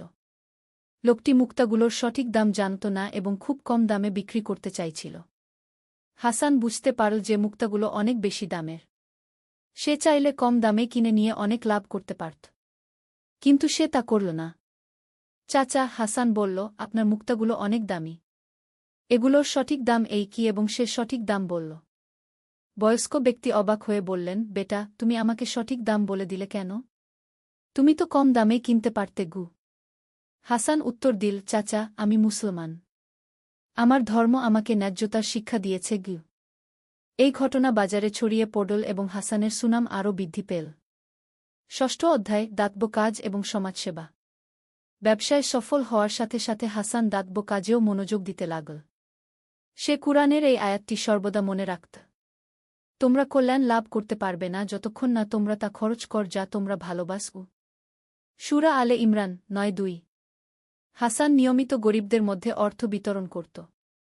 কিন্তু সে শুধু অর্থ দিয়েই সন্তুষ্ট থাকত না। সে তাদের কাজের ব্যবস্থা করে দেওয়ার চেষ্টা করত। একদিন সে শহরের বাইরে গিয়ে দেখল যে সেখানে একটি গ্রামের মানুষ পানির অভাবে কষ্ট পাচ্ছে। তাদের একমাত্র কুয়া শুকিয়ে গেছে। হাসান তখনই সিদ্ধান্ত নিল যে সে সেই গ্রামে একটি নতুন কুয়া খনন করে দেবে। কিন্তু এর জন্য প্রচুর অর্থের প্রয়োজন ছিল। সে শায়খ ইউনুসের কাছে গিয়ে এই বিষয়ে পরামর্শ চাইল। শায়খ বললেন, বেটা, এটা একটা চমৎকার কাজ, কিন্তু তুমি একা এই কাজ করার চেষ্টা করো না।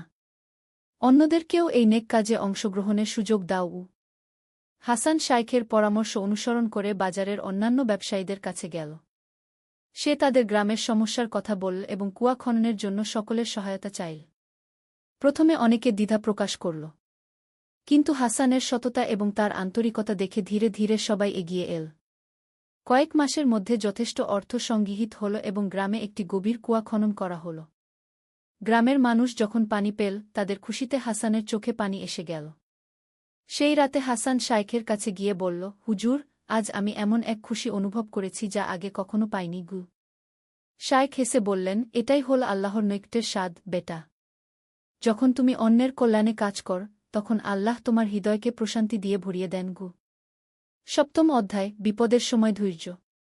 জীবন সর্বদা মসৃণ থাকে না। হাসানের জীবনেও কঠিন সময় এল। একদিন খবর এল যে তার একটি বড় জাহাজ যাতে প্রচুর মাল ছিল সেটি ডাকাতদের দ্বারা লুট হয়ে গেছে। এই ঘটনায় হাসানের বিপুল আর্থিক ক্ষতি হল। কিছু মানুষ তাকে বলতে লাগল, দেখ, এত দান খরাত করার ফল। আল্লাহ তোমার মাল রক্ষা করতে পারল না গি। হাসানের মন খারাপ হয়ে গেল। সে শাইখের কাছে গিয়ে তার মনোভাব ব্যক্ত করল। শাইখ তাকে সান্ত্বনা দিয়ে বললেন, বেটা, এটাই হল পরীক্ষা। আল্লাহ কুরআনে বলেছেন, আর আমি অবশ্যই তোমাদের পরীক্ষা করব ভয়, ক্ষুধা এবং ধনসম্পদ, জীবন ও ফলফসলের ক্ষতির মাধ্যমে। আর ধৈর্যশীলদের সুসংবাদ দাও। সূরা বাকারা 155। তোমার ক্ষতি হয়েছে ঠিকই, কিন্তু তুমি যে নেক আমল করেছ সেগুলোর সোয়াব তো আল্লাহর কাছে সুরক্ষিত রয়েছে গি। হাসান ধৈর্য ধরল এবং আল্লাহর উপর তোয়াক্কুল করল। সে তার ব্যবসা আবার শুরু করল, এবার আরও সাবধানতার সাথে। আল্লাহর রহমতে কয়েক মাসের মধ্যে তার ব্যবসা আবার ঠিক হয়ে গেল। এবং আশ্চর্যের বিষয় হল যে জাহাজটি লুট হয়েছিল বলে মনে করা হচ্ছিল সেটি আসলে অন্য একটি পথ দিয়ে নিরাপদে পৌঁছেছিল। মূলত ভুল খবর ছড়িয়েছিল। অষ্টম অধ্যায়, বিবাহ এবং পারিবারিক জীবন। হাসানের বয়স যখন ৩০ হল তখন তার বাবা তার বিয়ের কথা চিন্তা করতে লাগলেন।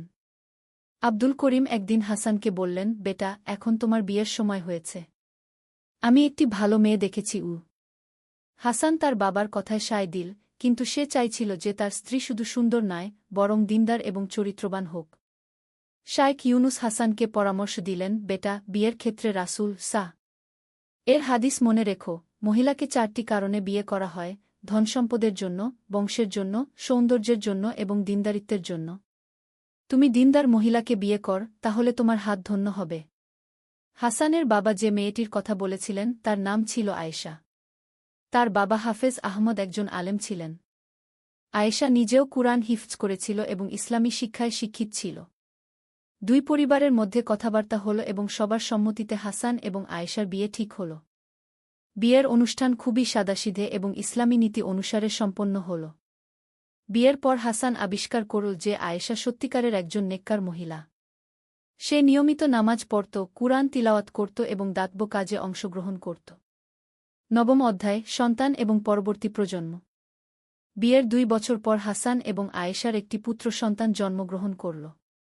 তারা তার নাম রাখল উমর, দ্বিতীয় খলিফা হরত উমর এর নামানুসারে।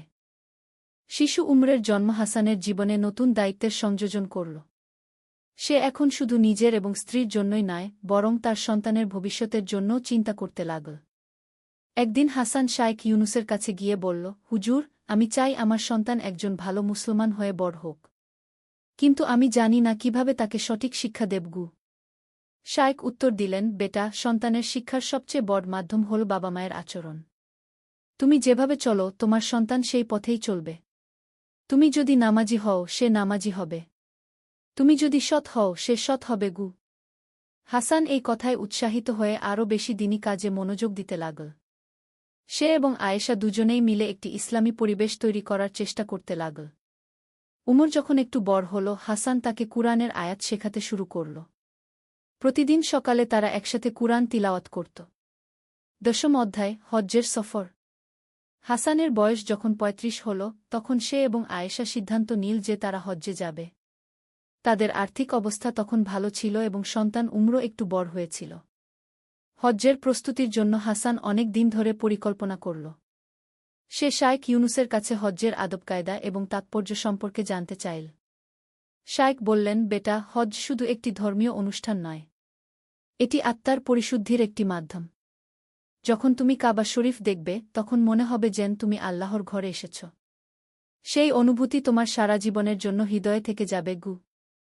হজ্জের সফরে রওয়ানা হওয়ার আগে হাসান তার সব পাওনাদারদের হক আদায় করল এবং যাদের কাছে তার কোনো পাওনা ছিল তাদেরও ক্ষমা করে দিল। সে চাইছিল সম্পূর্ণ পরিচ্ছন্ন হৃদয় নিয়ে আল্লাহর ঘরে যেতে।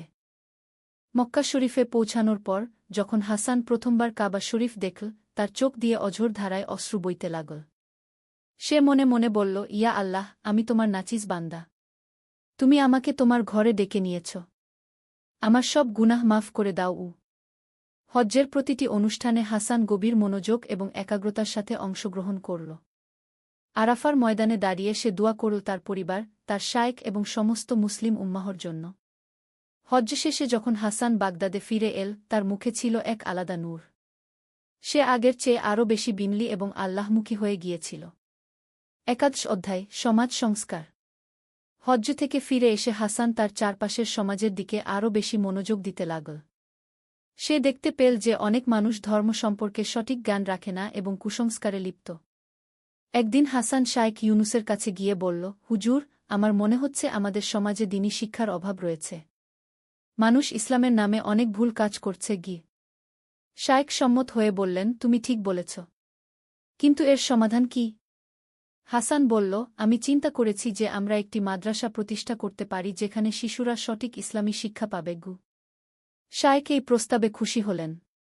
চমৎকার ভাবনা, কিন্তু মাদ্রাসার পাশাপাশি বয়স্কদের জন্য শিক্ষার ব্যবস্থা করতে হবে।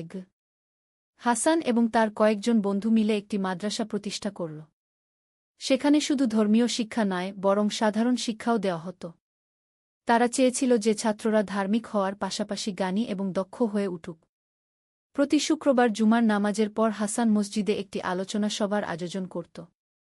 সেখানে তিনি কুরআন হাদিসের আলোকে জীবনের বিভিন্ন সমস্যার সমাধান নিয়ে কথা বলতেন। ধীরে ধীরে এই কার্যক্রমের প্রভাব পুরো এলাকায় পড়তে লাগল। মানুষ আরও সচেতন হয়ে উঠল এবং তাদের আচার-আচরণে ইতিবাচক পরিবর্তন এল। দ্বাদশ অধ্যায় জ্ঞানের অন্বেষণ। হাসান বুঝতে পারল যে শুধু ব্যবসা এবং দাতব্য কাজই যথেষ্ট নয়, তাকে আরও গভীর ইসলামী জ্ঞান অর্জন করতে হবে। সে শাইখ ইউনুসের কাছে এই বিষয়ে কথা বলল। শাইখ বললেন, বেটা, জ্ঞানের কোনো শেষ নেই।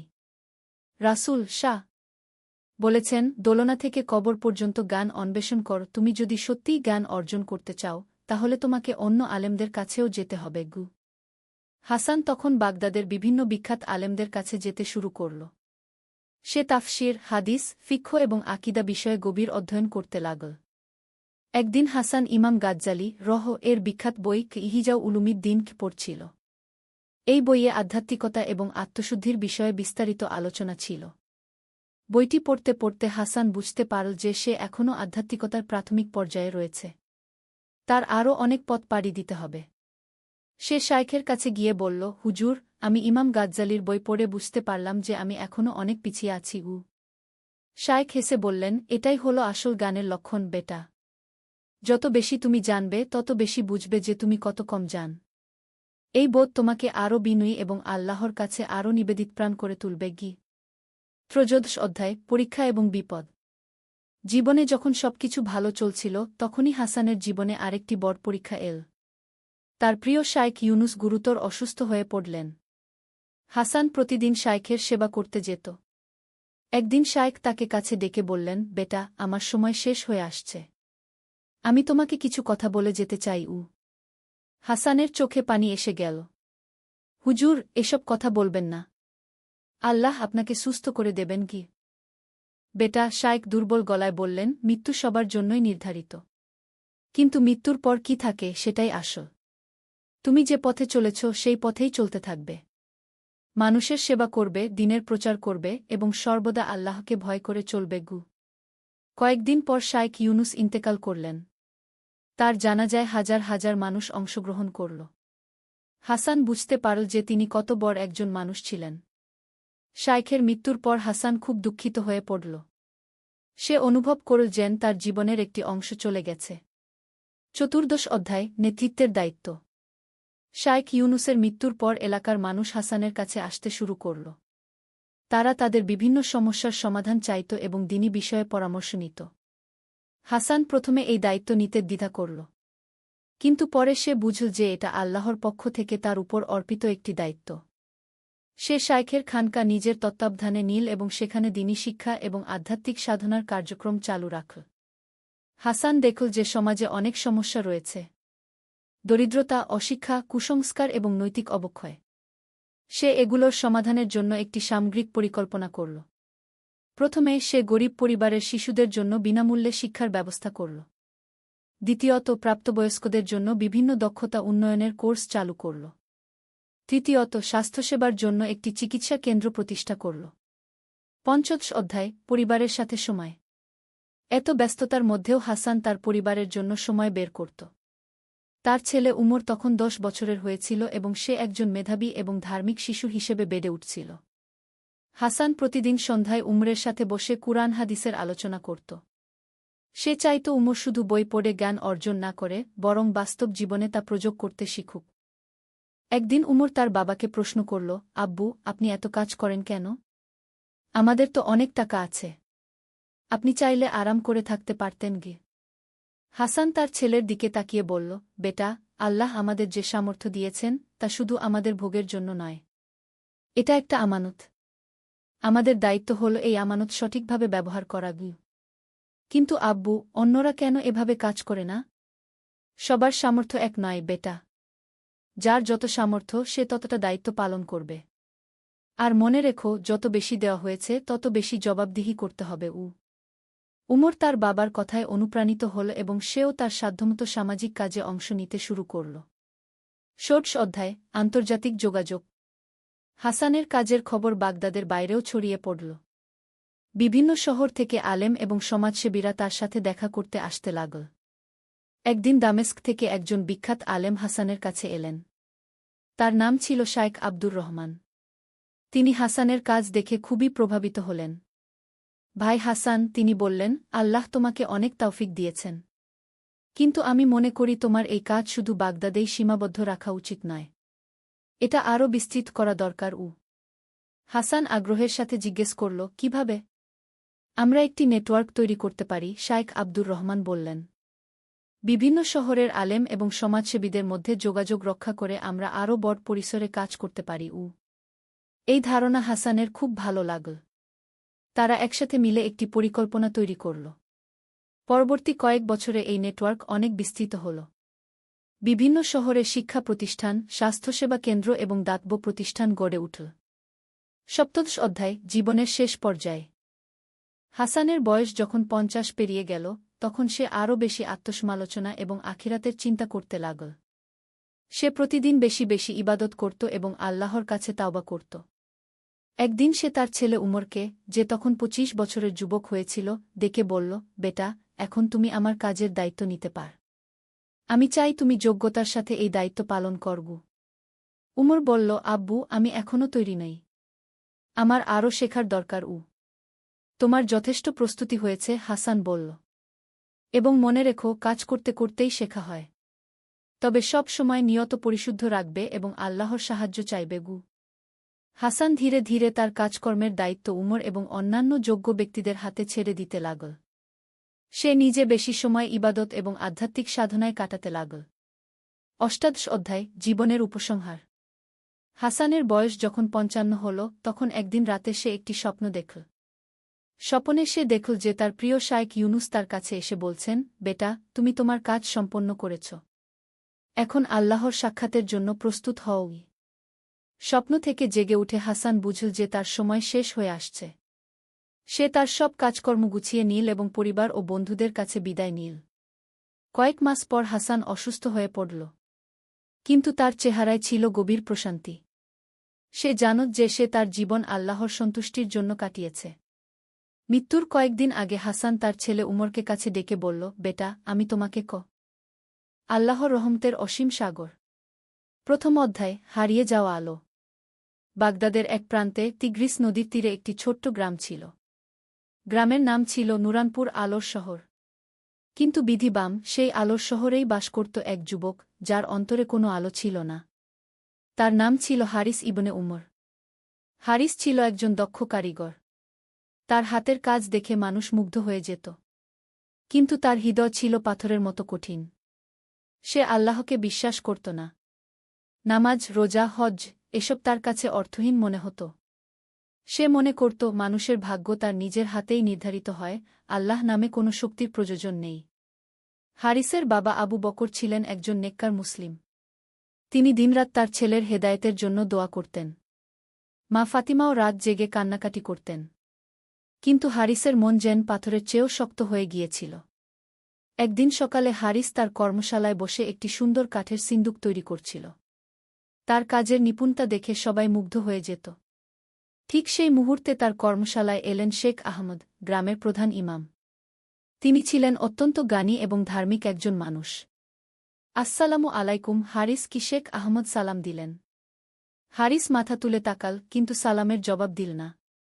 কি চান শেখ সাহেব? তোমার কাজ দেখে আসলাম। সত্যিই অসাধারণ। আল্লাহ তোমাকে কত সুন্দর হাত দিয়েছেন। আল্লাহর কি আর অভাব আছে?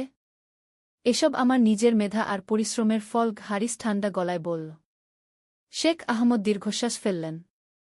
হারিস, তুমি কি কখনো ভেবে দেখেছ এই হাত তুমি কোথায় পেলে? এই চোখ, এই মস্তিষ্ক? সবকিছু তো আল্লাহর দান। দেখুন শেখ সাহেব, আপনি আপনার ধর্মকর্ম নিয়ে থাকুন। আমাকে বোঝানোর চেষ্টা করবেন না। আমি কারো সাহায্য ছাড়াই এতদূর এসেছি। হারিস একটু রুট স্বরেই বলল। শেখ আহমদ চুপ থাকলেন কিছুক্ষণ। তারপর বললেন, আল্লাহ তোমার হৃদয়ে হেদায়েতের নূর দান করুন। আর একটা কথা মনে রেখো হারিস, গর্ভপতনের পূর্বে আসে। শেখ আহমদ চলে গেলেন। হারিস তার কাজে মন দিল। কিন্তু শেখের শেষ কথাটা তার মনে গেঁথে গেল।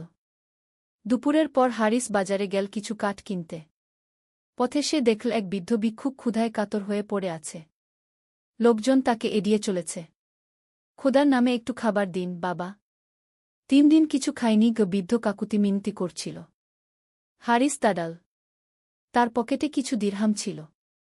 একটু ভাবল, তারপর বৃদ্ধের দিকে একটি দিরহাম ছুড়ে দিয়ে বলল, নাও, কিন্তু খোদার নাম করো না। এটা আমার দয়া। বৃদ্ধ অভুক্ত হাতে দিরহামটি তুলে নিল। আল্লাহ আপনার মঙ্গল করুন বাবা।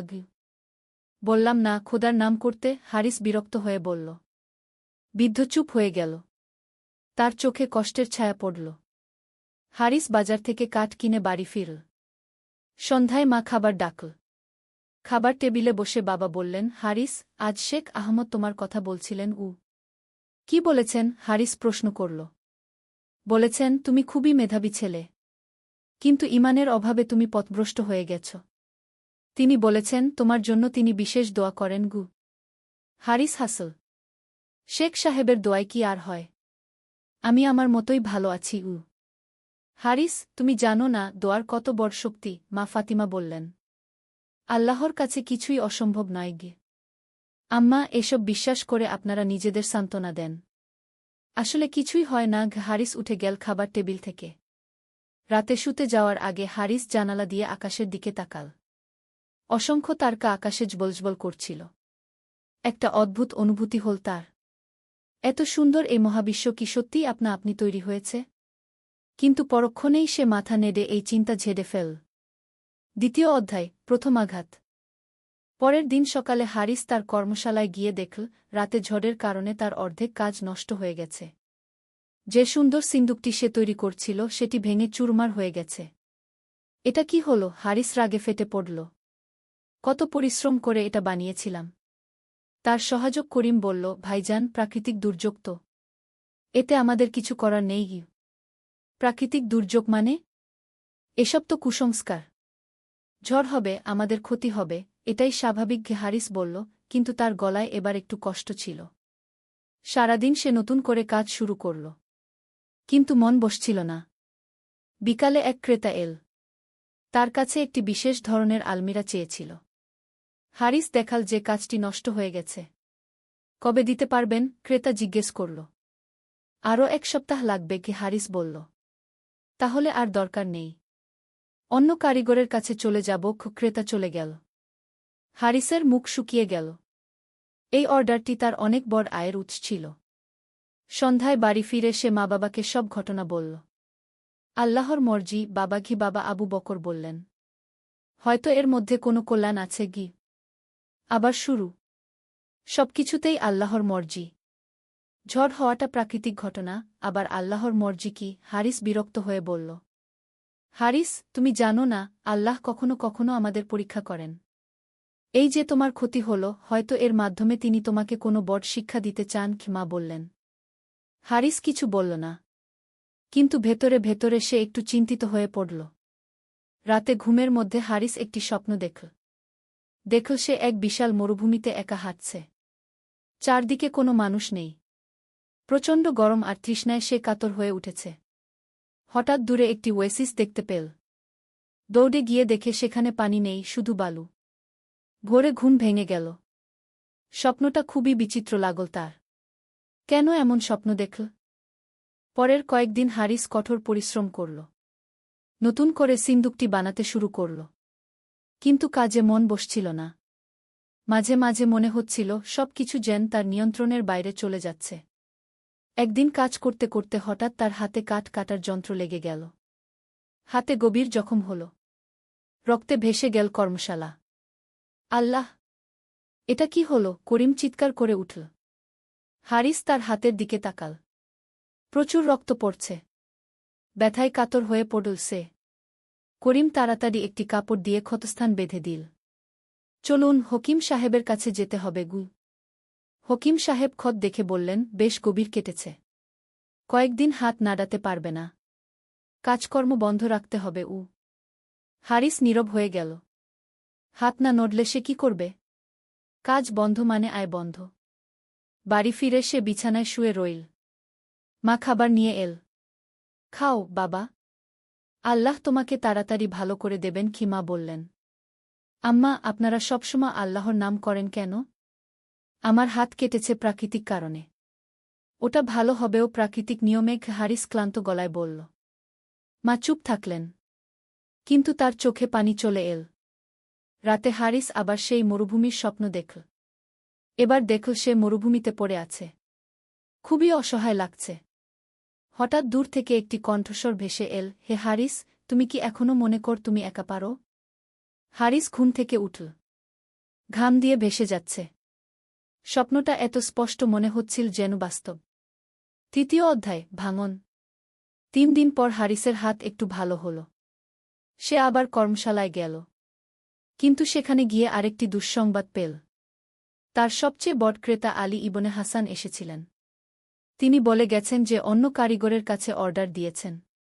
কেন? আমার কাজ কি ভালো না? হারিস করিমকে জিজ্ঞেস করল। ভাইজান, তিনি বলেছেন আপনার কাজ খুবই ভালো। কিন্তু আপনি যেভাবে ক্রেতাদের সাথে কথা বলেন তাতে তারা মনে কষ্ট পান কি? করিম লজ্জিত গলায় বলল। কিভাবে কথা বলি আমি? ভাইজান, আপনি অনেক সময় তাদের সাথে রুট ব্যবহার করেন। আর যখন তারা আল্লাহ হাফেজ বা ইনশাআল্লাহ এসব বলেন, আপনি রেগে যান। এতে তারা মনে কষ্ট পান। হারিসের মাথায় বজ্রপাত হল। তার সব ক্রেতা তাহলে এভাবেই চলে যাবে? আচ্ছা, আপনি একটু সবার সাথে নরম ব্যবহার করেন। আর তাদের ধর্মীয় কথাবার্তায় বাধা দেবেন না কি? করিম পরামর্শ দিল। হারিস কিছু বলল না। কিন্তু মনে মনে ভাবল, তাহলে কি ব্যবসা বাঁচাতে তাকে ভণ্ডামি করতে হবে? পরের কয়েকদিন হারিস চেষ্টা করল ক্রেতাদের সাথে একটু নরম ব্যবহার করতে। কিন্তু যখনই কেউ আল্লাহ শব্দটি উচ্চারণ করত, তার ভেতরে একটা অস্বস্তি হতো। একদিন এক ক্রেতা এসে বলল, ইনশাআল্লাহ, আপনার বানানো আলমিরাটি আমার খুব পছন্দ হয়েছে। আল্লাহ আপনার হাতে বরকত দিয়েছেন গু। হারিস জোর করে একটা হাসি দিয়ে বলল, ধন্যবাদ, কিন্তু ভেতরে সে ফুঁসছিল। ক্রেতা চলে যাওয়ার পর করিম বলল, ভাইজান, আপনি অনেক ভালো করেছেন। এভাবেই চালিয়ে যান। কিন্তু হারিসের মনে অশান্তি। সে কি তাহলে অভিনয় করতে শিখছে? এটা কি ঠিক হচ্ছে? সেদিন সন্ধ্যায় হারিস গ্রামের পার্কে বেড়াতে গেল। সেখানে দেখল কিছু বাচ্চারা খেলা করছে। একটি ছোট্ট মেয়ে তার দিকে এসে বলল, চাচা, আপনি কি দোয়া জানেন? দোয়া? কেন? হারিস প্রশ্ন করল। আমার আম্মা অসুস্থ। আমি সবাইকে বলেছি আমার আম্মার জন্য দোয়া করতে। আপনিও করবেন? হারিস অস্বস্তিতে পড়ল। আমি দোয়া জানি না গু। ছোট্ট মেয়েটি অবাক হয়ে তাকাল। কিভাবে হয় চাচা? সবাই তো দোয়া জানে। রাব্বানা আতিনা ফিদ দুনিয়া হাসানাতা ওয়া ফিল আখিরাতি হাসানাতা ওয়া কিনা আয়াবান নার। ছোট্ট মেয়েটির মুখ থেকে সুন্দর আরবি উচ্চারণ শুনে হারিসের মনে একটা অদ্ভুত অনুভূতি হল। এত ছোট একটা বাচ্চা এত সুন্দর করে দোয়া বলতে পারে, আর সে একজন পূর্ণবয়স্ক মানুষ হয়ে কোনো দোয়া জানে না। চাচা, আপনি কি দোয়া করবেন আমার আম্মার জন্য? মেয়েটি আবার জিজ্ঞেস করল। হারিস কি বলবে বুঝতে পারল না। অবশেষে বলল, তোমার আম্মা ভালো হয়ে যাবে। ডাক্তারের ওষুধ খেলেই ভালো হবে। মেয়েটি মাথা নেড়ে বলল, না চাচা, ওষুধ তো আল্লাহর একটা মাধ্যম মাত্র। আসল শেফা তো আল্লাহর কাছ থেকেই আসে গি। হারিস স্তব্ধ হয়ে গেল। এত ছোট একটা বাচ্চা এত গভীর কথা বলছে। বাড়ি ফেরার সময় হারিসের মনে নানা প্রশ্ন ঘুরপাক খাচ্ছিল। সবাই কেন এত আত্মবিশ্বাসের সাথে আল্লাহর কথা বলে? তারা কি এমন কিছু জানে যা সে জানে না? রাতে খাবারের সময় হারিস বাবাকে প্রশ্ন করল, আব্বা, আপনি কিভাবে এত নিশ্চিত যে আল্লাহ আছেন? আবু বকর অবাক হয়ে পুত্রের দিকে তাকালেন। অনেকদিন পর হারিস এ ধরনের প্রশ্ন করেছে। বাবা, আমার হৃদয়ে আল্লাহর অস্তিত্ব অনুভব করি। এই সুন্দর পৃথিবী, এই নিয়মতান্ত্রিক মহাবিশ্ব, আমার অস্তিত্ব, সবকিছুই আল্লাহর অস্তিত্বের প্রমাণ গু। কিন্তু এসব তো প্রাকৃতিক নিয়মেও হতে পারে কি? হ্যাঁ, পারে। কিন্তু এই প্রাকৃতিক নিয়ম কে তৈরি করেছে? এই সুষম পৃথিবী, এই নিখুঁত মহাজাগতিক ব্যবস্থা, এসব কি আপনা আপনি হয়েছে? হারিস চুপ থাকল। এই প্রশ্নের উত্তর তার জানা নেই। আর একটা কথা হারিস, বাবা অব্যাহত রাখলেন, তুমি যখন কোনো সমস্যায় পড়, তখন তোমার মনে কি কখনো এই ইচ্ছা হয় না যে কেউ যদি তোমাকে সাহায্য করত? হারিস ভাবল। হ্যাঁ, এই অনুভূতি তার হয়েছে। বিশেষ করে গত কয়েকদিনে। সেই সাহায্যকারীই হলেন আল্লাহ। তিনি সর্বদা আমাদের সাথে আছেন। শুধু আমাদের তার দিকে ফিরতে হয় গিয়ে। হারিস আর কিছু বলল না। কিন্তু বাবার কথাগুলো তার মনে গভীর রেখাপাত করল। চতুর্থ অধ্যায়, অন্ধকার রাত। পরের দিন সকালে হারিস কর্মশালায় গিয়ে দেখল রাতে চুরি হয়েছে। তার সব দামি যন্ত্রপাতি চুরি হয়ে গেছে। যে সামান্য কিছু কাজ সে শেষ করেছিল সেগুলোও নিয়ে গেছে চোরেরা। হারিস মাটিতে বসে পড়ল। এ যেন তার জীবনের সবচেয়ে বড় আঘাত। সবকিছু শেষ হয়ে গেল। করিম দৌড়ে এসে বলল, ভাইজান, আমি গ্রাম প্রধানকে খবর দিয়েছি। তিনি আসছেন গু। হারিস কিছু বলল না। শুধু চোখ বন্ধ করে বসে রইল। মনে হচ্ছিল যেন সবকিছুর অবসান হয়ে গেছে। গ্রাম প্রধান এসে পরিস্থিতি দেখে বললেন, হারিস, আমি সবার সাথে খোঁজ নেব। তবে এসব দুর্বৃত্ত খুঁজে পাওয়া কঠিন গু। এখন আমি কি করব? হারিস নিরাশ গলা জিজ্ঞেস করল। আল্লাহর উপর ভরসা রাখো। তিনি অবশ্যই কোনো না কোনো পথ বের করে দেবেন গু। আল্লাহ? সবাই শুধু আল্লাহর কথা বলে। হারিস রেগে উঠল। আমার সব শেষ হয়ে গেছে, আর আপনারা আল্লাহর কথা বলছেন? গ্রাম প্রধান শান্তভাবে বললেন, হারিস, তুমি এতদিন নিজের উপর ভরসা রেখেছ। কিন্তু দেখো নিজের শক্তি কত সীমিত। এখন হয়তো সময় এসেছে অন্য কোনো সাহায্যের কথা ভাবার গু। হারিস কোনো উত্তর দিল না। বাড়ি ফিরে সে মা-বাবাকে সব ঘটনা বলল। মা কাঁদতে লাগলেন। বাবা তাকে সান্ত্বনা দিতে চেষ্টা করলেন। হারিস, এটা হয়তো আল্লাহর পক্ষ থেকে একটা পরীক্ষা। তিনি দেখতে চান তুমি কিভাবে এই বিপদের মোকাবেলা করগু। আব্বা, পরীক্ষা মানে কি? আল্লাহ কি এত নিষ্ঠুর যে মানুষের সবকিছু কেড়ে নিয়ে পরীক্ষা করেন? হারিসের গলায় এবার যন্ত্রণা। না বাবা, আল্লাহ নিষ্ঠুর নন। তিনি অত্যন্ত দয়ালু। কিন্তু কখনো কখনো আমাদের ভুল পথে যেতে দেখে তিনি আমাদের সঠিক পথে ফেরানোর জন্য এমন কিছু ঘটান গু। হারিস রাতভর ঘুমাতে পারল না। সারা রাত জানালায় দাঁড়িয়ে আকাশের দিকে তাকিয়ে রইল। প্রথমবারের মতো তার মনে হল সে সত্যিই একা। চারদিকে অন্ধকার ছাড়া কিছু নেই। হঠাৎ তার মরুভূমির স্বপ্নের কথা মনে পড়ল। সেখানেও সে একা ছিল। আর আজ বাস্তবেও সে একা। পরের দিন হারিস বের হল কাজের খোঁজে। কিন্তু কোথাও কাজ মিলল না। সবাই বলল, আগে তুমি তো নিজেই কাজ করতে। এখন অন্যের অধীনে কাজ করবে কেন? একটা কাজ পেল কৃষক জালালের ক্ষেতে। কিন্তু পারিশ্রমিক খুবই কম। এতে তো আমার সংসার চলবে না। হারিস জালালকে বলল, ভাই, এটাই আমার সামর্থ্য। আর অনেকেই এর চেয়ে কমে কাজ করে। জালাল বলল। হারিসের কোনো উপায় নেই। সে কাজটা নিতে রাজি হল। খেতে কাজ করতে গিয়ে হারিস প্রথম বুঝল কায়িক পরিশ্রম কত কষ্টকর। সূর্যের প্রচণ্ড তাপে সারাদিন মাটি খোঁড়া, ফসল তোলা, সব কিছুই তার কাছে অসহ্য মনে হল। দুপুরে বিশ্রামের সময় অন্যান্য শ্রমিকরা ছায়ায় বসে আল্লাহর নাম জপ করছিল।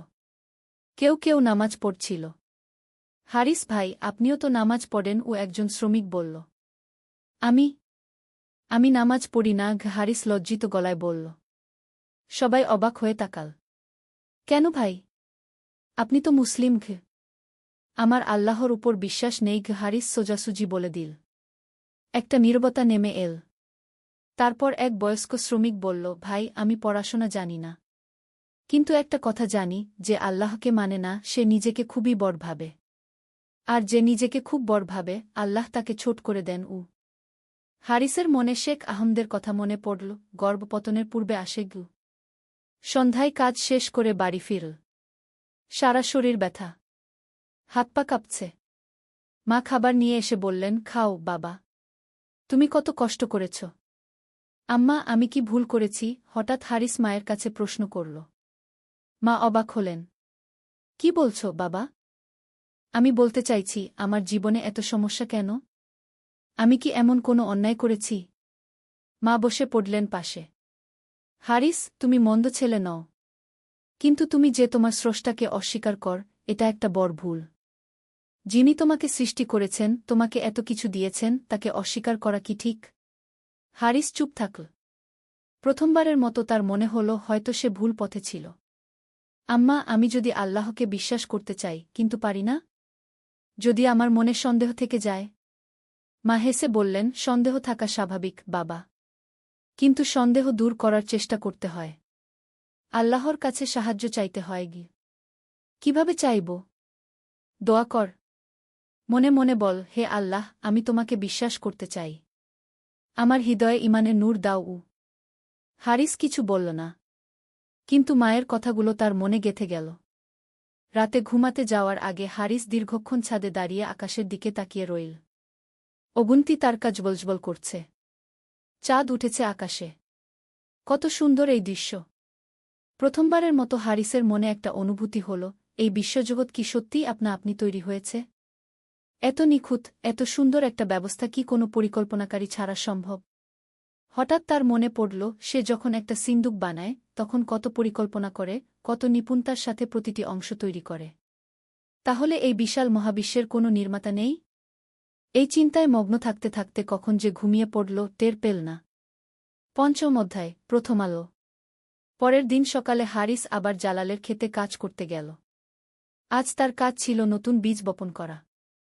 মাটিতে বীজ পুঁতে দিতে দিতে হারিসের মনে এক অদ্ভুত চিন্তা এল। এই ছোট্ট বীজ থেকে কিভাবে বড় গাছ হয়? কে এই বীজের মধ্যে এত শক্তি দিয়ে রেখেছে? দুপুরে বিশ্রামের সময় সে জালালকে প্রশ্ন করল, জালাল ভাই, এই বীজ থেকে গাছ হয় কিভাবে? জালাল হেসে বলল, হারিস ভাই, এটা আল্লাহর অপার কুদরত। তিনি এই ছোট্ট বীজের মধ্যে এত শক্তি রেখে দিয়েছেন। কিন্তু এটা তো প্রাকৃতিক নিয়মেও ব্যাখ্যা করা যায়। হ্যাঁ ভাই, প্রাকৃতিক নিয়ম আছে। কিন্তু এই প্রাকৃতিক নিয়ম কে তৈরি করেছে? কে ঠিক করেছে যে বীজে পানি দিলে গাছ হবে, সূর্যের আলো পেলে বাড়বে? হারিস চুপ থাকল। এই প্রশ্নের উত্তর তার জানা নেই। আর একটা কথা, জালাল অব্যাহত রাখল, আপনি কি কখনো লক্ষ্য করেছেন, প্রকৃতিতে কত নিখুঁত ভারসাম্য আছে? গাছ অক্সিজেন দেয়, আমরা কার্বন ডাই অক্সাইড দেই। বৃষ্টি হয়, নদীতে পানি আসে, সমুদ্রে পানি বাষ্প হয়ে আবার মেঘ হয়। এত নিখুঁত একটা ব্যবস্থা কি আপনা আপনি হতে পারে? হারিস গভীর ভাবনায় পড়ে গেল। সত্যি তো, প্রকৃতিতে যে ভারসাম্য আছে সেটা অনেক জটিল। এটা কি সত্যিই কোনো পরিকল্পনা ছাড়া সম্ভব? বিকালে কাজ শেষ করে বাড়ি ফেরার পথে হারিস দেখল, সেই ছোট্ট মেয়েটি যার মা অসুস্থ ছিল, সে খুশিতে লাফাচ্ছে। কি হয়েছে? হারিস তাকে জিজ্ঞেস করল। চাচা, আমার আম্মা ভালো হয়ে গেছে। আল্লাহ আমার দোয়া কবুল করেছেন, মেয়েটি আনন্দে বলল। হারিস একটু থমকে গেল। ডাক্তার কি বলেছে? ডাক্তার সাহেব বলেছেন, এটা একটা মিরাকল। তিনি ভেবেছিলেন আম্মার অনেক বেশি সময় লাগবে ভালো হতে। কিন্তু হঠাৎ করে রাতারাতি আম্মা সুস্থ হয়ে গেছেন। তাহলে এটা ডাক্তারি চিকিৎসার ফলে হয়েছে? ছোট্ট মেয়েটি মাথা নেড়ে বলল, না চাচা, ডাক্তার তো আল্লাহরই একটা মাধ্যম। আসল শেফা তো আল্লাহর কাছ থেকেই আসে। আমি রোজ রাতে আল্লাহর কাছে কেঁদে কেঁদে দোয়া করতাম। আল্লাহ আমার দোয়া শুনেছেন। হারিস বিস্মিত হয়ে মেয়েটির মুখের দিকে তাকাল। এত ছোট বয়সেও সে কত দৃঢ় বিশ্বাসী। চাচা, আপনিও আল্লাহর কাছে দোয়া করুন। তিনি সবার দোয়া শোনেন। মেয়েটি বলল। হারিস কিছু বলল না।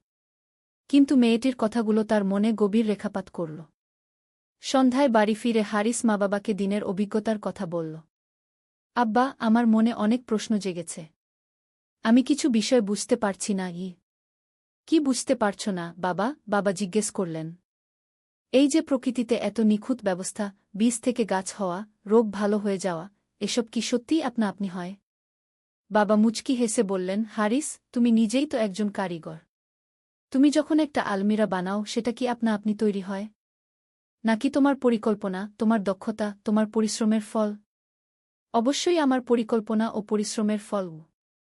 তাহলে এই বিশাল মহাবিশ্ব, এই জটিল প্রকৃতি, এই নিখুঁত মানুষের শরীর, এসব কি কোনো পরিকল্পনাকারী ছাড়া তৈরি হতে পারে? হারিস ভাবতে লাগল। তার কাছে এই যুক্তিটা অস্বীকার করা কঠিন মনে হল।